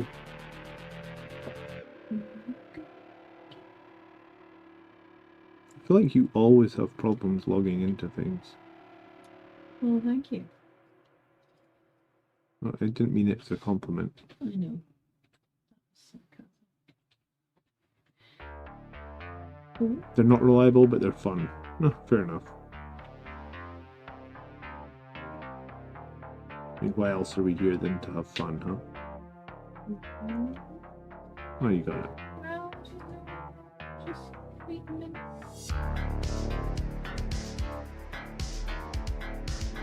So if you're new to the stream or the channel, on Sunday nights we do army list shows.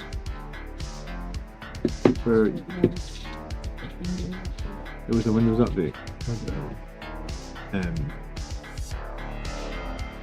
So you always do those on Sunday nights. So you can tune in from about 8. We look at community submitted army lists. It's always a fun show. And then on Wednesday night we usually do a battle report. So this week it's going to be Necrons. Do you know what? Honestly, I don't know what detachment Andrew's playing, but he's trying to build a tournament list. So I'm sure it'll be a strong detachment.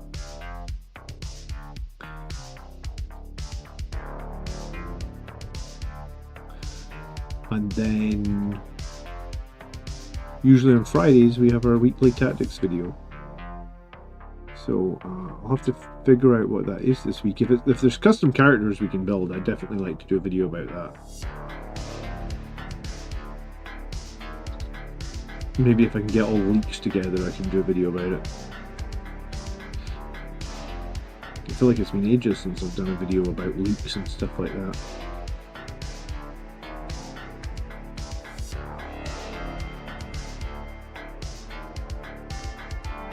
They are somewhat unreliable, I guess. When you fail a dart pack, though, the unit can't then perform a dart pack for the rest of the game. Is that right, or was that a kill team only, or a boarding actions only version of the rule?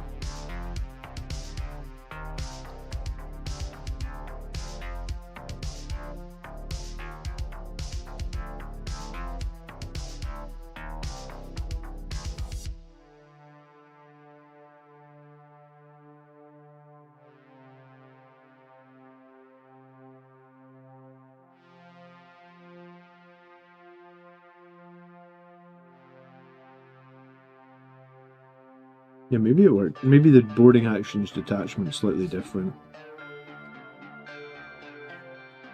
I feel like it could be.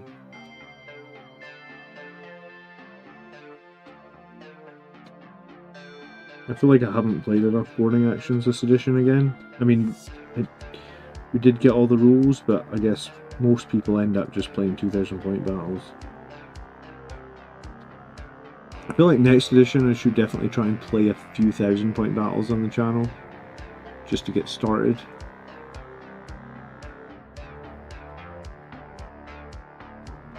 Veggie just finished his second Sangry Guard and then realised he's missing the stream. It's all good, dude. I'm always kind of streaming on a Saturday night. Unless I was going to say, unless there's like football on or something, maybe. I do like watching sports. But yeah, most Saturdays I feel like I'm here. Streaming away a little bit.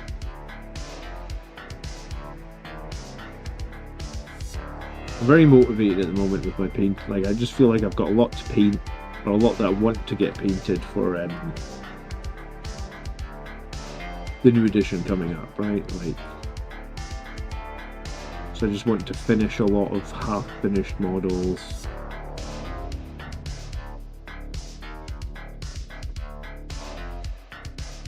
I wouldn't even say this guy's half-finished or half-started. Like, just want to have more models finished, I guess. Better way of putting it, I suppose.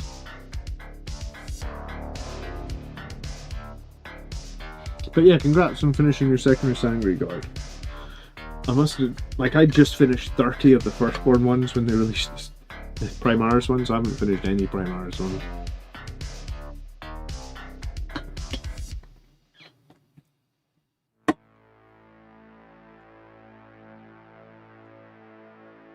It's Valentine's Day, so we're also making chocolates. Nice! I did protein bars today, man. And they ended up, like, homemade protein bars. They ended up being quite cool, I feel like. This is what they look like.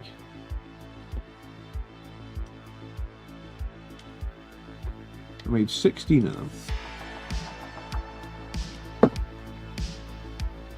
I was pleased. I'll probably make them again, actually.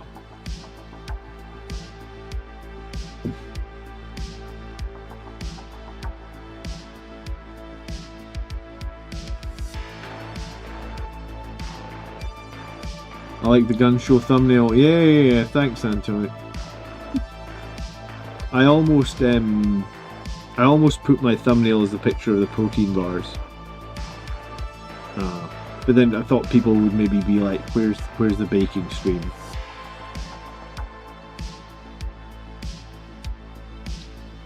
I've been getting like I'm properly addicted to the gym now. Like, I went last Sunday morning for like 3 hours. All my arms were dead as fuck. Like Monday, Tuesday, my arms were just completely dead. Properly sore. But yeah, no, I'm getting well into it.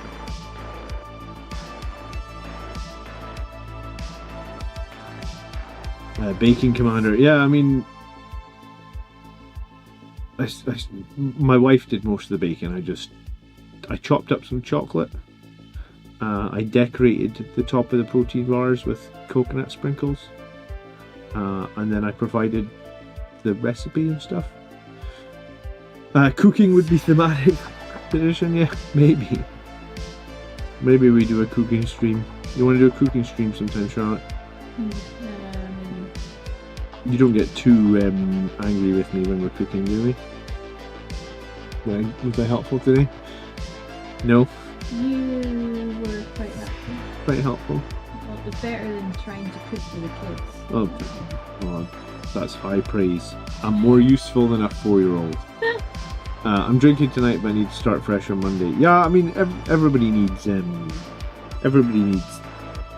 time off, or I've got a weekend at the end of this month where I'm going away for just to see a friend for Saturday night. So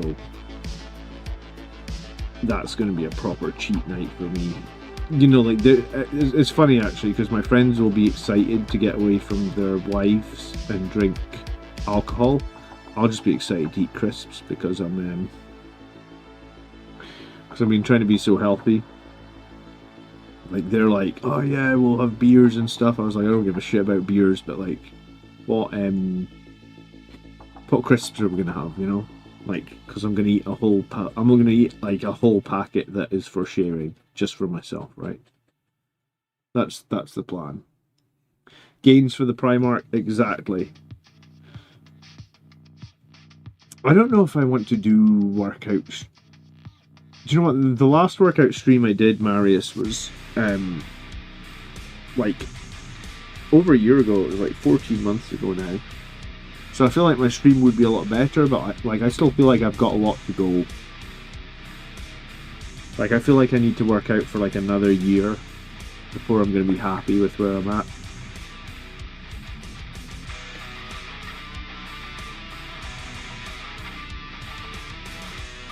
But I mean, I'm committed.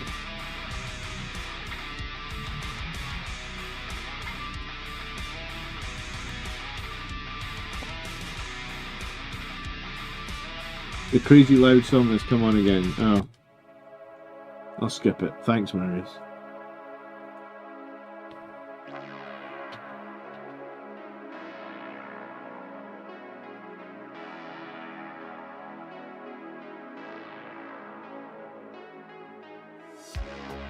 Well, my the thing that I started doing, like I filmed a video on it, just I think it was like November. Do you know what? I think it was October actually. I kind of made a commitment as well. Like I've gone way down the rabbit hole in the fitness, right? Like I go to the gym 4 times a week. I've tried to stop eating processed foods as much. Try to stop eating stuff in packets as much. Like I'm off the fucking deep end, guys. Like I've gone crazy with it. But I've also, like in October, I did this like 33 hour fast or something. So didn't eat for like 33 hours, and it went okay. But it also was pretty hot. Like at the end of it, it was getting pretty hard, right? Like my stomach was really, really sore. Like I was starting to Google, like, should my stomach feel so sore after not eating for like 33 hours? So I ended up stopping my fast. But then I did another one in the Christmas holidays, where I fasted for 39 hours. So like 8 hours more than the previous one. And my stomach hardly even hurt on that one at all. And I didn't get too hungry. I mean, I think I was just better prepared, and like, you know, I'd obviously done it more recently, so I knew what to expect, or had a bit of a better plan. Are my Eviscerators from Archie's Forge? This one is, yeah. So this one is from Archie's Forge, and then this guy's dual wielding Firstborn swords. So yeah, this is a Archie's Forge Eviscerator, Henry. But yeah, so my plan for, like, basically I'm going to do a fast every 3 months, and I'm going to keep building it up. So if I did 39 hours last time, I'm probably going to aim for like 40 something. Like, I guess if I get over 40, like, it'd be like 44. I'm trying to think what that would be. Like, have dinner at 7 p.m, fast for a whole 24 hours, fast for another 12 to the morning, 7 a.m, and fast through to like dinner time. Yeah, so maybe like you could do like 45, maybe even 48 hours. But like I don't want to push it to a point where like I'm feeling like my stomach's sore again. I just want to slowly keep building it up. I'd see if I do like see if I manage like a 48-hour fast, or even like 46 hours. Then the day after that, oh my goodness, that means I've got like 3 days of calories to eat in one day. And I mean, I won't eat all 3 days of calories, because then that would kind of wipe out all the progress. But I'll eat a day and a half, or like I'll eat just like 1,000 calories of peanuts in one sitting. I don't know. Like, yeah, go a bit crazy after the fasting.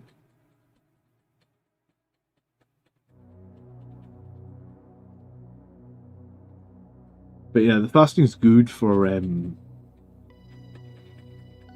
my BMR is like 1,900 calories, and I work out 5 times a week, Monday through Friday are my only rest days.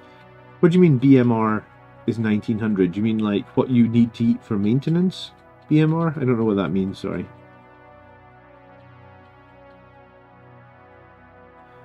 What's your average day of look like for food? Like 2,400 calories. But like, we're friends on Apple Watch, Marius. You say how many workouts I do, right? Like, there isn't a day go past now that I don't have cardio on there or workouts on there, right? When you say it got interesting towards the end, you mean like you were going a bit doolally, or something else? Like, because I definitely felt a bit crazy the first time I fasted for like 33 hours. Like, I felt more crazy the first time than the second time, but I assume that that's just because my body didn't know what the hell was happening the first time. Like, I felt like not stoned, but like proper spaced out, right?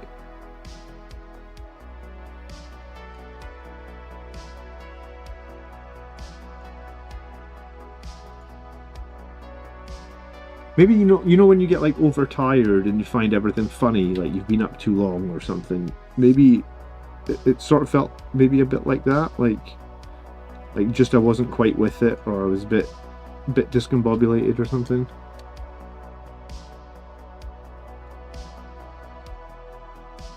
Oh, actual food items that I eat on a daily basis now. Well, fruit, man. I have three or four portions of fruit every day and vegetables. But then beyond that, like, it's just generally trying to focus more on protein, because that's what keeps you full, and try and cut out, really calorie dense nonsense that I don't need. Like mayonnaise. Mayonnaise is horrific. I didn't realise before I started how bad mayonnaise is. Like, each teaspoon of mayonnaise is like 30 or 40 calories. It's absolutely horrific. Full fat. Yeah. Not what we buy. No, but if you... It's very easy to mess up your diet with like the base, like, it's very easy to change that. Mm-hmm. It's very hard to stay on top of things with kids. Yeah, we have too many snacks in the house.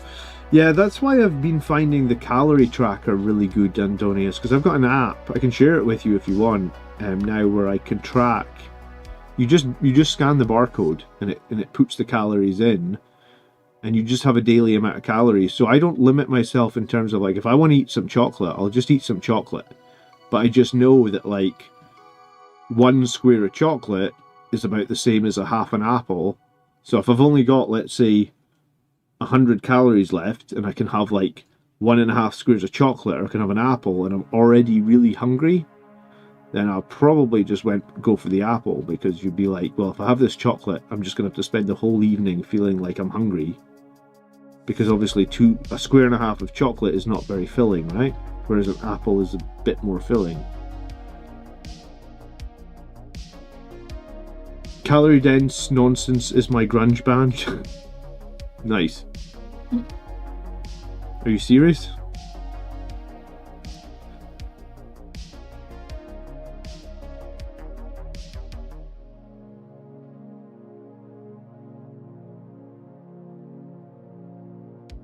I'm using an app called My Net Diary, which just lets me scan every... It's just got a barcode scanner, so literally every piece of food I eat, I can just scan the barcode, and then it just lets me know what calories that are. That are. And then yeah, as a parent, right? Like something that's like very easy to do is, right, you've made dinner for everybody, and like the kids are always leaving shit. For example, we had like rump steak tonight because it's Valentine's Day, and like Michael didn't want all his steak, so there's just literally perfectly good cooked nice rump steak on his plate. And like before, I guess I had the calorie app, I would just be like, oh, that rump steak is either going in the bin or it's going in my tummy. Well, I'll just eat it, right? But like with the calorie app, I'm like, well, hold on, how much rump steak is that? Is that going to derail my daily goal? And it wasn't. It was only like 20, I think it was about 30 grams of steak. So I just punched it into the app, like, just add 30 grams of steak. Okay, that just takes off my calories. So I know that if I'm just eating shit off the kids' plates, before it goes in the food waste bin, that it's not gonna like mess up my day, right?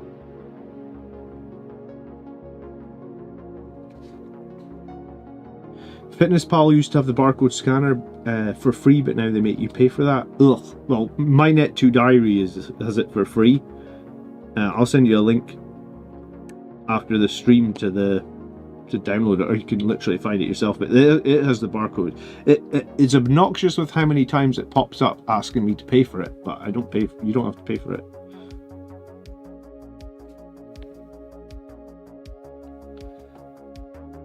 They actually sometimes do really good deals as well with that net one, because I think I saw on like Black Friday they tried to give me a year's subscription for like $10.99, but I just wasn't really into the app yet by that point. But if that comes up again and it's like a year's subscription for like less than about $10, I'll probably do that, because I guess now they're building AI into it as well, so the AI will, I don't know, it'll make recommendations, it'll help you further.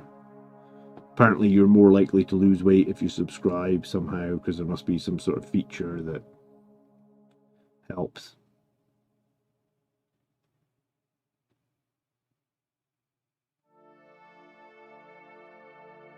My Net Diary, yeah, it's like a green icon.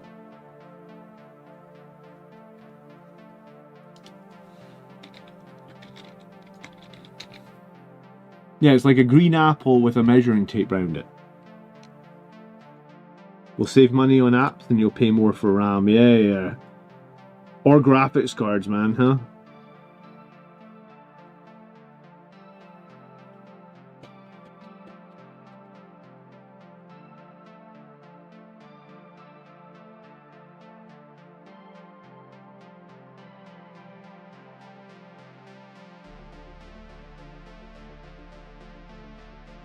Wolf Tom says, I have completed all the boring metallics. Congrats, dude. It's all about powering through sometimes, isn't it? You're more than welcome, Wolf. Thanks for hanging out. I'm downloading it now. Yeah, I've been using it since November. And since I've started using it, I've had losses literally, apart from like the Christmas week. Because, to be honest, I definitely feel like I had a day on, like, well, my wife likes to bake, and we were both on diets, and she asked me, do you want me to still make the cinnamon rolls that we make at Christmas time? And I was like, yes, we're making the cinnamon rolls. So she made cinnamon rolls. I think she made 16 of them, and then it was only after she'd made them that she was like, those cinnamon rolls are like, I think it was like 685 calories per cinnamon roll. Yeah. Yeah, so just shy of 700 calories of these cinnamon rolls, and these cinnamon rolls are like they are quite big, to be fair. They're basically like Cinnabon. Yeah. Like if you're not familiar with Cinnabon in the UK, they're like big bastard cinnamon rolls with tons of icing on top. Cream cheese icing. Cream cheese icing, was it? And they're 700 calories, and I ate like 10 of them in like a week, on top of my normal eating. So I'd be really surprised if on the Christmas week, if I didn't have like one day where I ate like 5,000 calories. Because I definitely I just kept my normal diet, but I just added like 1.5 700 calorie cinnamon rolls every single day for a week.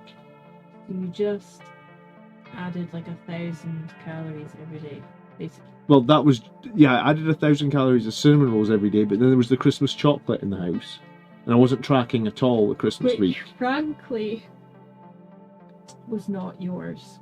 Which, yeah, it wasn't mine, but I ate it. Well, don't do that. It's not yours.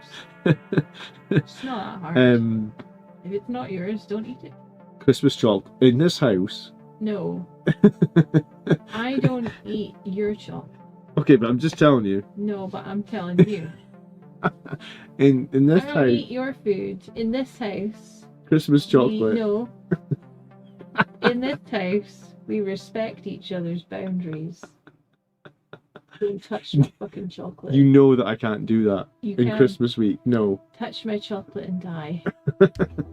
I didn't touch your fancy box of chocolates. No, that's true. But They all weren't very nice, though.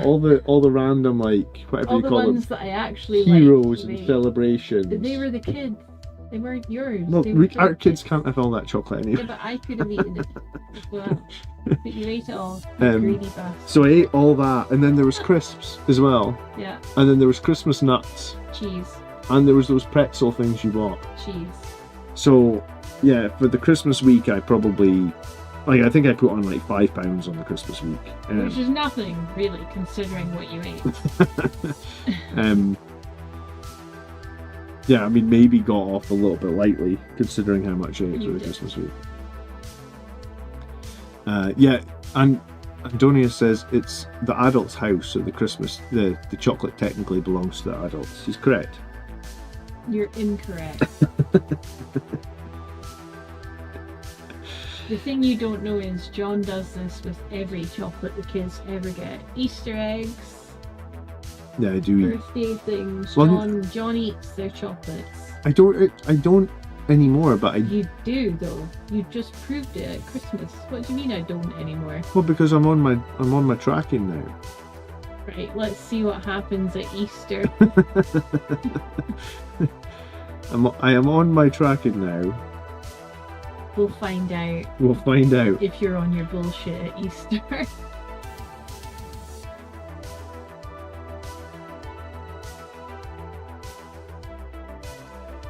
Stuart says I found 16-hour fasting and eating my 3 meals with no snacks meant no calorie counting and lost weight really fast. Yeah, I did intermittent fasting for a while, Stuart. I think it's a pretty good tool because it really controls your snacking, right? So yeah, I'm a fan of intermittent fasting as well. I just think that I sort of hit a point where, like, I actually do need to watch what I'm eating as well, because I eat too much. The intermittent fasting was good, but I need a little bit of well, I mean, I was intermittent fasting, but I was still eating crap like crisps and stuff, so I needed a bit of bit more direction with the calories, where it's like I'm not eating crisps and nonsense.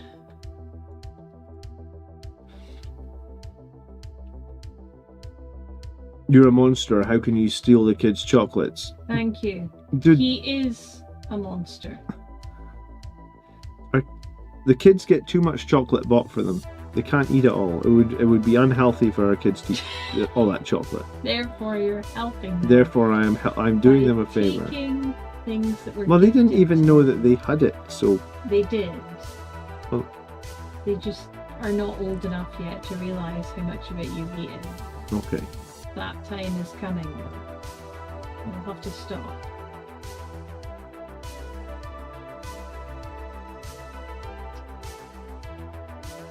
This quest is very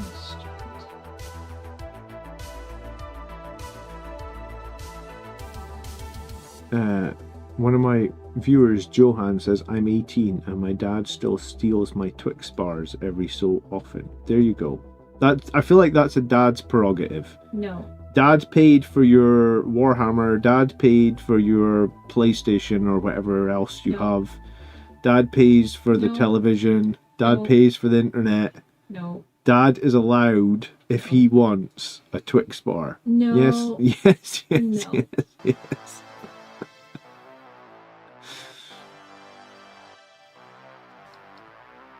I counter you with Mum birthed you. Mum can have the damn Twix bar if she wants. Yeah, I don't really want it though. I just want them to be able to have it. I don't like people stealing their snack. It's not so much stealing as just. If the kids didn't say to you, "Hey Dad, eat my chocolate," it's stealing. Oh God, we've opened a can of worms tonight on the stream.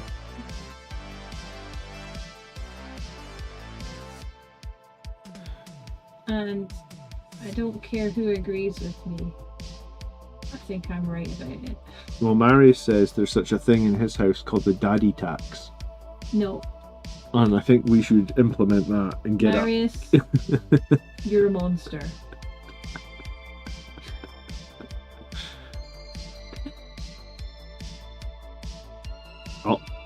I'll print out an A4 page tomorrow of the daddy tax rule. That'd be alright if Michael could.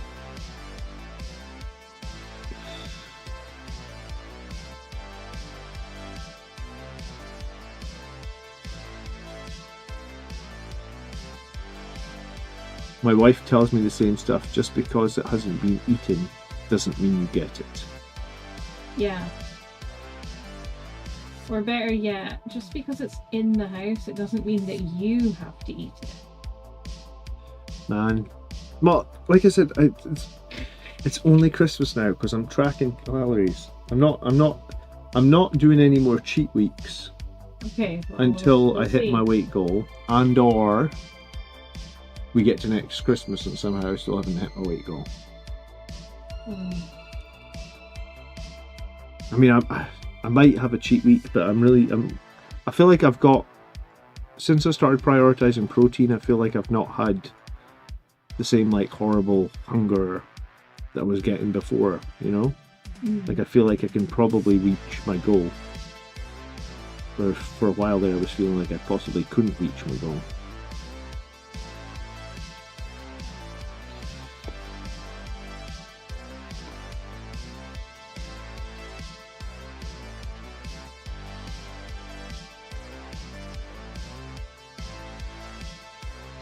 But yeah, no,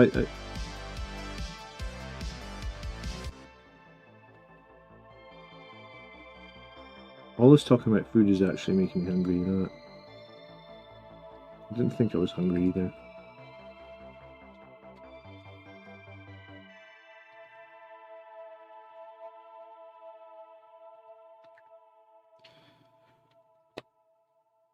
But I've got those beautiful protein bars for tomorrow, so that's good.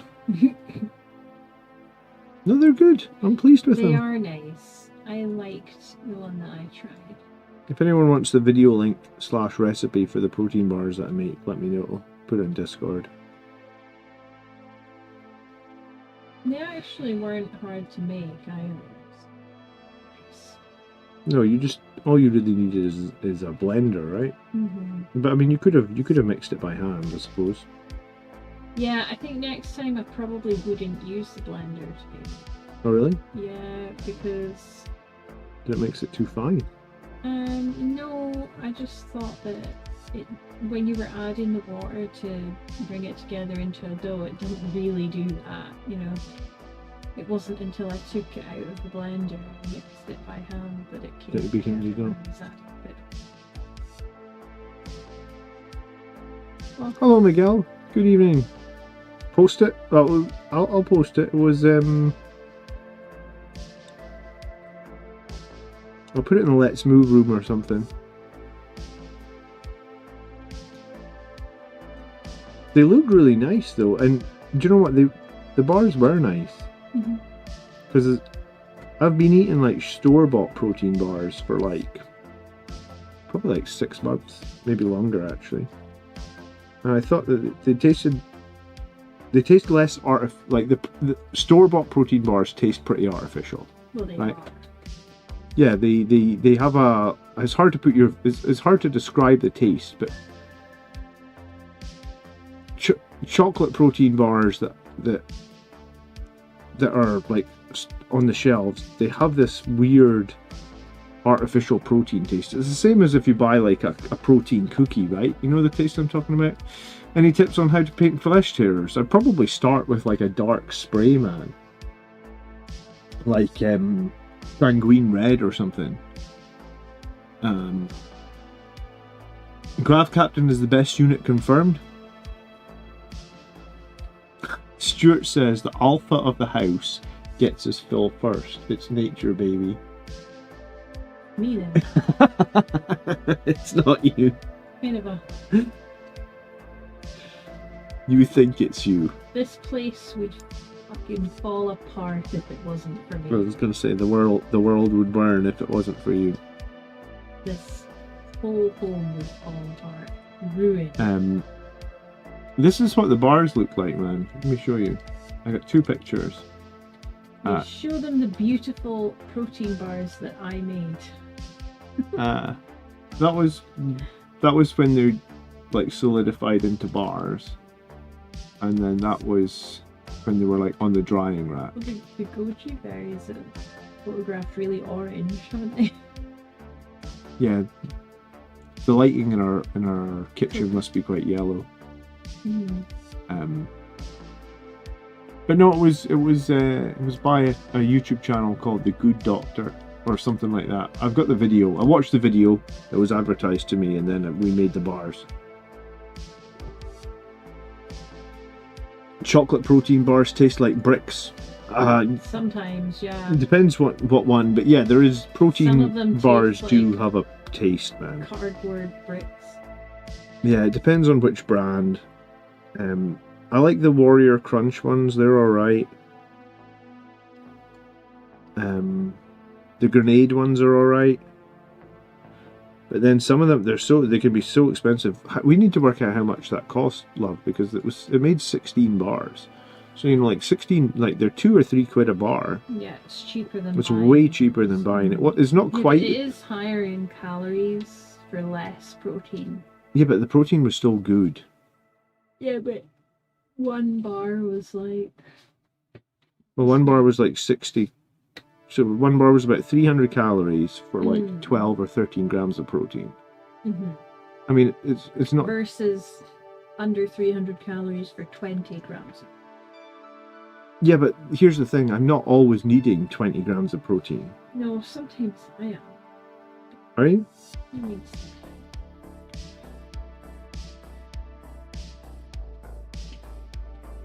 But I mean, it tasted nice.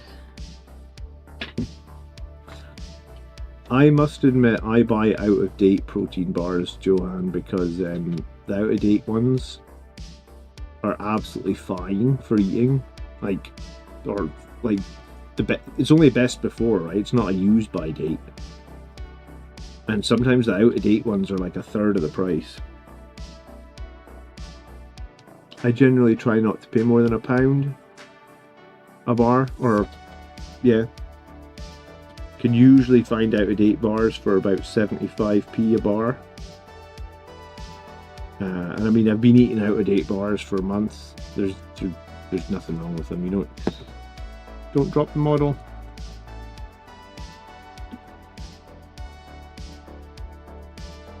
But yeah, you have to be super careful with. Everybody's putting protein into the name of stuff now, and it's so expensive. Yeah, a lot of times, so like stuff in shop that's advertised as high protein is not in fact high in protein. Well, we keep getting advertised that cereal, and it doesn't actually seem that high in protein, and it's super expensive. It's not any higher protein than protein granola I buy from Lidl. Yeah. And the Lidl one is like, what, like a third of the price? Or... It's like less than half price. It's less than half price, and you get more in the packet. And it's the same amount of protein. Yeah, so just because they put protein in the name of it, they're they're charging you so much more for it. It's ridiculous. Well, I need to wrap it up here in the next couple of minutes because I want to go to the gym in the morning. Speaking of healthy things.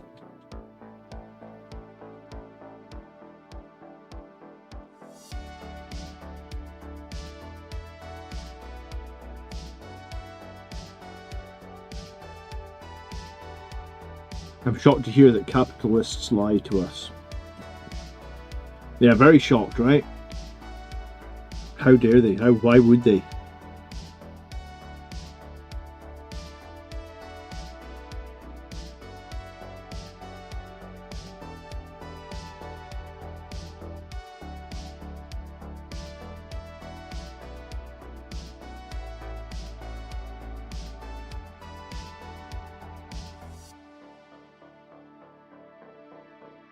You don't need to be going to the gym for a giant amount of time, Marius. You just need to be like super consistent. That's what I'm trying to say to Like, some of my gym sessions might only be 20 minutes, 25 minutes, but it's just about being consistent every single week is the key, man, I think.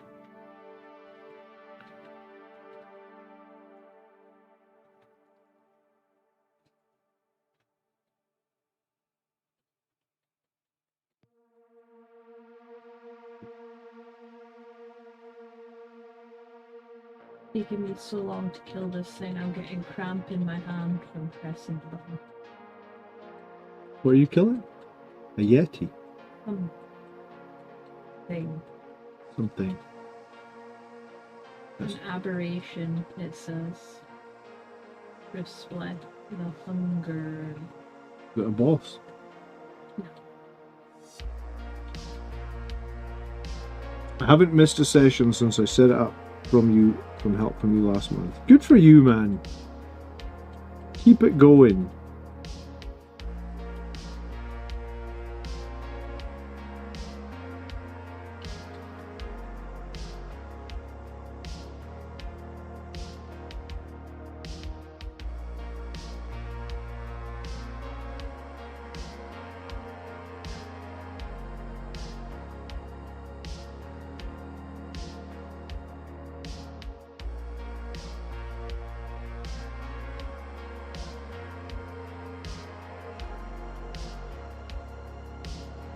God, Death Company takes so long to paint, don't they, man?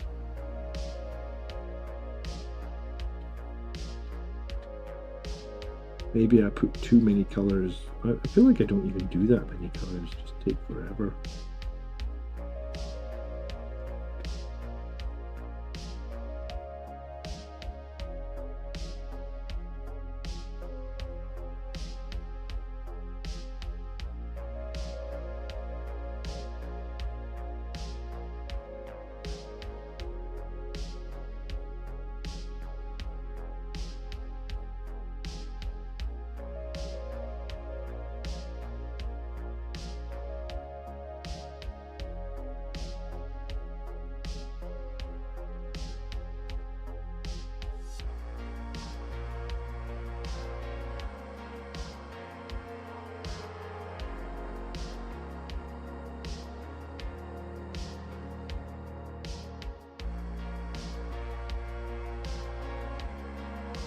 Well, thank you so much for watching tonight, guys. I'm going to be back tomorrow night for the Army List show.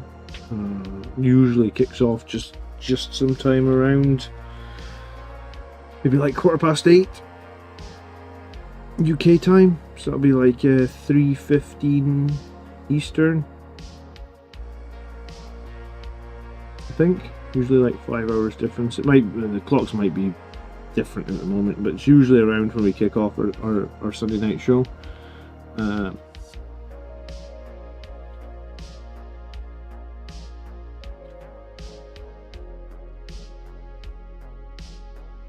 Howdy folks, not gonna lie, I thought this was gonna be a lifting stream with the image. Even in Nelt Cross, so I mean, we've talked about a crap load of lifting tonight. Sorry, I'm down the rabbit hole on that. You know that bit in Matrix when he's like, let's see how far this rabbit hole goes. That's like my whole YouTube timeline now is like videos about lifting, videos about nutrition, videos about ultra processed food. I watched this horrific video about McDonald's the other day as well that was basically saying like, let's just say, I don't know how much I believe the guy, but he was just like bashing everything on the menu, saying like it's horrifically bad for you. You shouldn't eat any of it. So yeah, I just put up the thumbnail because it was different. I don't know. I must be feeling somewhat proud of myself because I put that thumbnail up. I think I am feeling proud of myself. I beat my personal best on push-ups this morning as well, so I'm keeping at it. I'm keeping it real, as they say.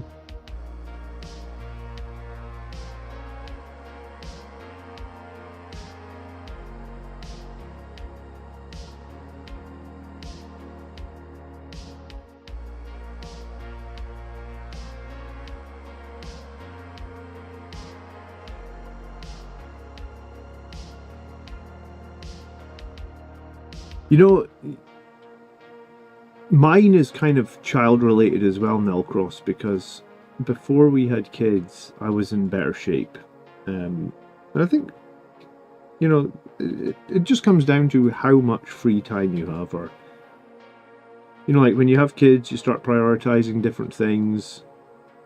And I guess, yeah, I'm in the best shape since I've had my kids. Like, I feel like it's difficult when you've just had the kids though, because you're tired all the time. You feel like you need energy, so you just eat anything and everything, you know. So yeah, I feel like maybe I've finally, like, my kids are starting to get. Today was actually a really difficult day with the kids. They were driving me crazy. They would not listen almost to anything I said the entire day. But there's days where things are going much better. You know, they're growing up or whatnot, and like I feel like I've got time to prioritize my health again a little bit. So yeah. And then we made protein bars today.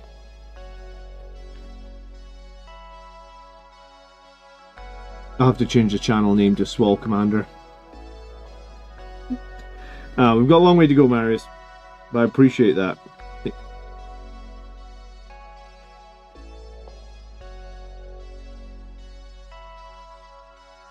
Yeah, I think it's more a worldwide thing. People are starting to catch on to how bad some of all this processed food that we eat is, and how much refined sugar people have in their diets and stuff. Yeah, but I think it's like anything, though. I think there are people that are kind of fanatical about it, and then Yeah. people who are normal. Am I fanatical now? No, you're not. A little bit? No. No? Someone who's fanatical about it would be like, well, you can't eat that because you didn't grow it in your own garden. Oh, right, okay. You know, you can't have that bread because you didn't bake it yourself. That's the pure fanatics. Okay, I'm with you.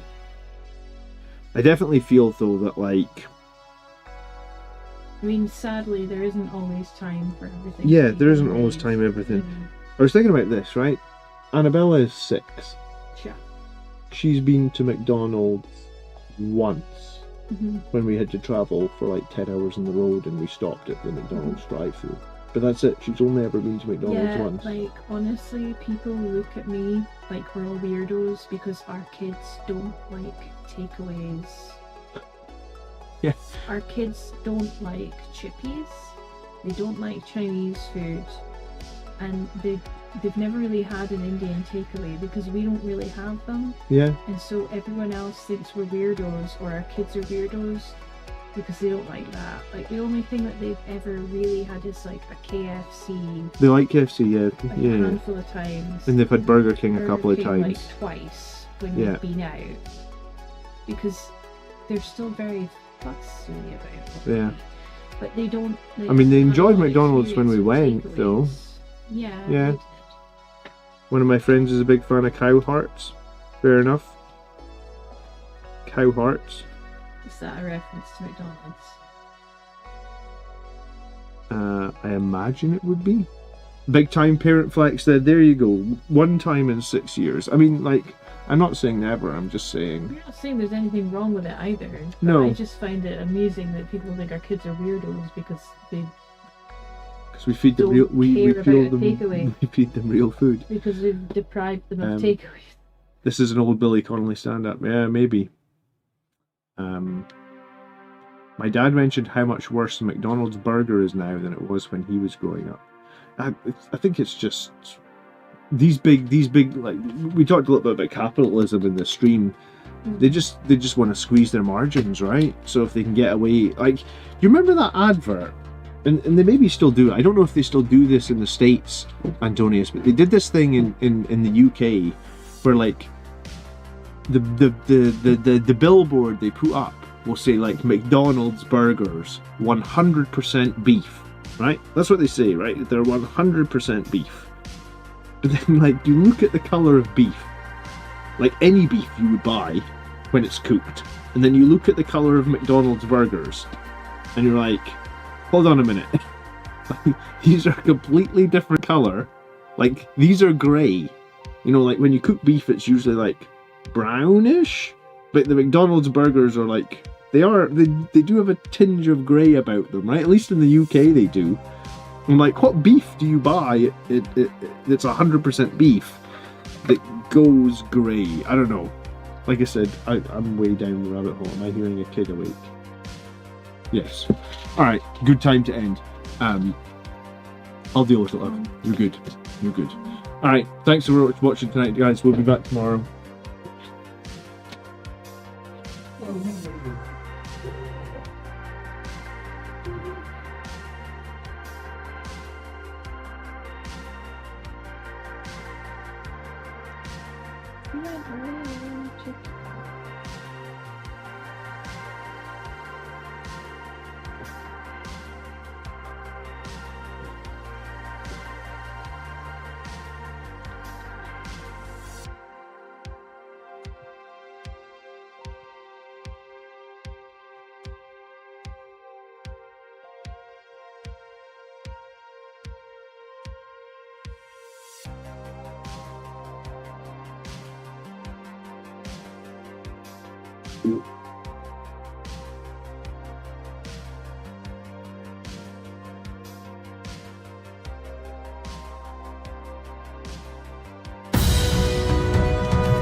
I'm gonna say someone.